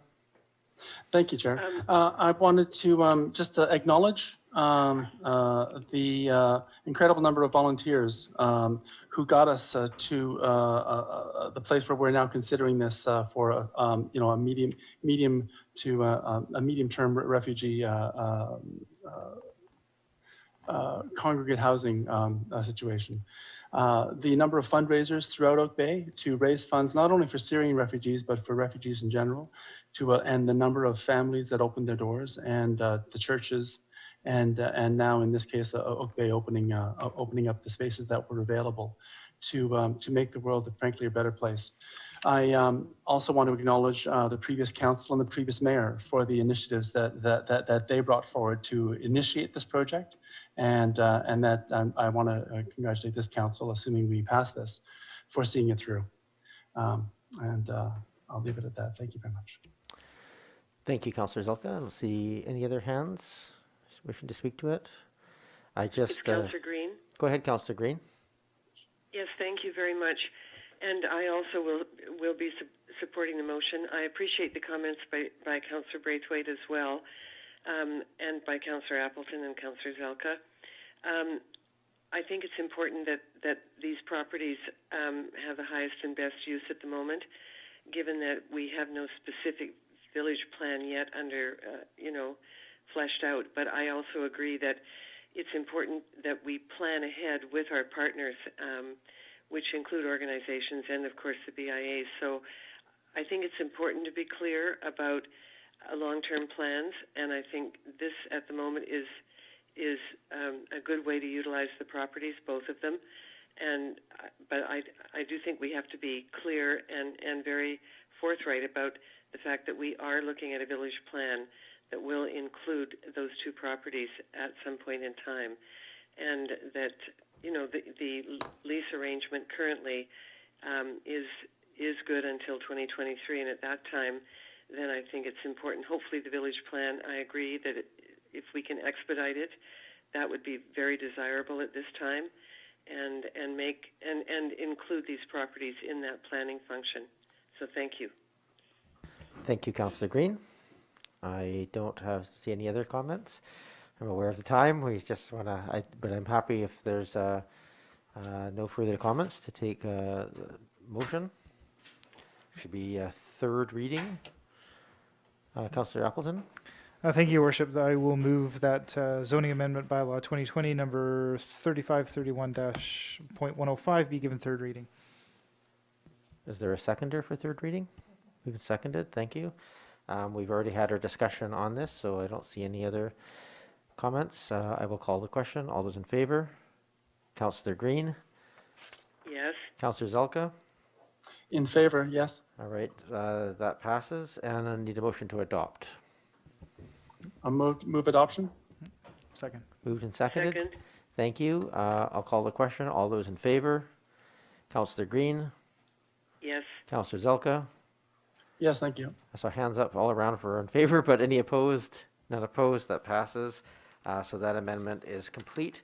We have we're going to need to make a motion to extend this meeting by, say, 15 minutes. I'll move a motion to extend the meeting till 10:15.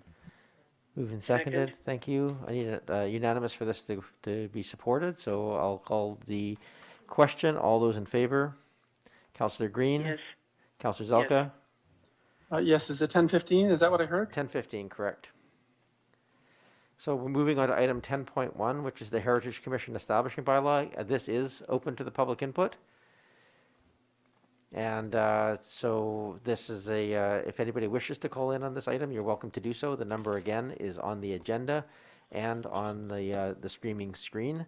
Perhaps we've had this will be for first, second, and third reading. I think we'll take first and second reading and then have a discussion is the typical approach we take for these kind of bylaws. I'll move first and second reading of bylaw 4770.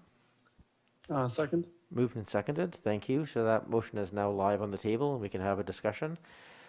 Is there any comments that people wish to make? This has been in front of Committee of the Whole, obviously. I would like to. Oh. Please go ahead, Councillor Green. I'm sorry. I just wanted to say, first of all, thank you to staff with their patience and their willingness to consider our amendments, to have a workshop specifically to address concerns. And I think this is a good document now, and I'm very grateful to them for that support. And I think this will make the Heritage Commission a valuable ongoing advising body. Thank you. Thank you, Councillor Green. Any other comments or discussion? I will open this up for the public. Are there any members of the public who have called in to wish to speak to this item? No callers, Your Worship. Okay, so we have first and second reading on the table live in front of us. Is there any other discussion? I'm not seeing any, so I'm prepared to call the question. All those in favor? Councillor Green? Yes. Councillor Zelka? In favor. Thank you. And we can get moved of third reading. Move third reading of bylaw 4770. Is there a seconder? Moved and seconded. Thank you. I don't usually have discussion after immediately following second, so we'll just call the question on third reading. All those in favor? Councillor Green? Yes. Councillor Zelka? In favor, thank you. Thank you, and this will come back at a future council for adoption. Under new business, I have none. Is there any other new business being raised tonight? Seeing none, I will just need a motion to adjourn. Move adjournment. Moved and seconded. All those Second. those in favor? Councillor Green? Yes. Councillor Zelka? That would be fine, yes. Thank you. This meeting is now adjourned. Thank you very much for the little bit of extra time tacked on there to complete that. And we will see you all on Thursday and again on Monday. Thank you very much. Thanks, everybody.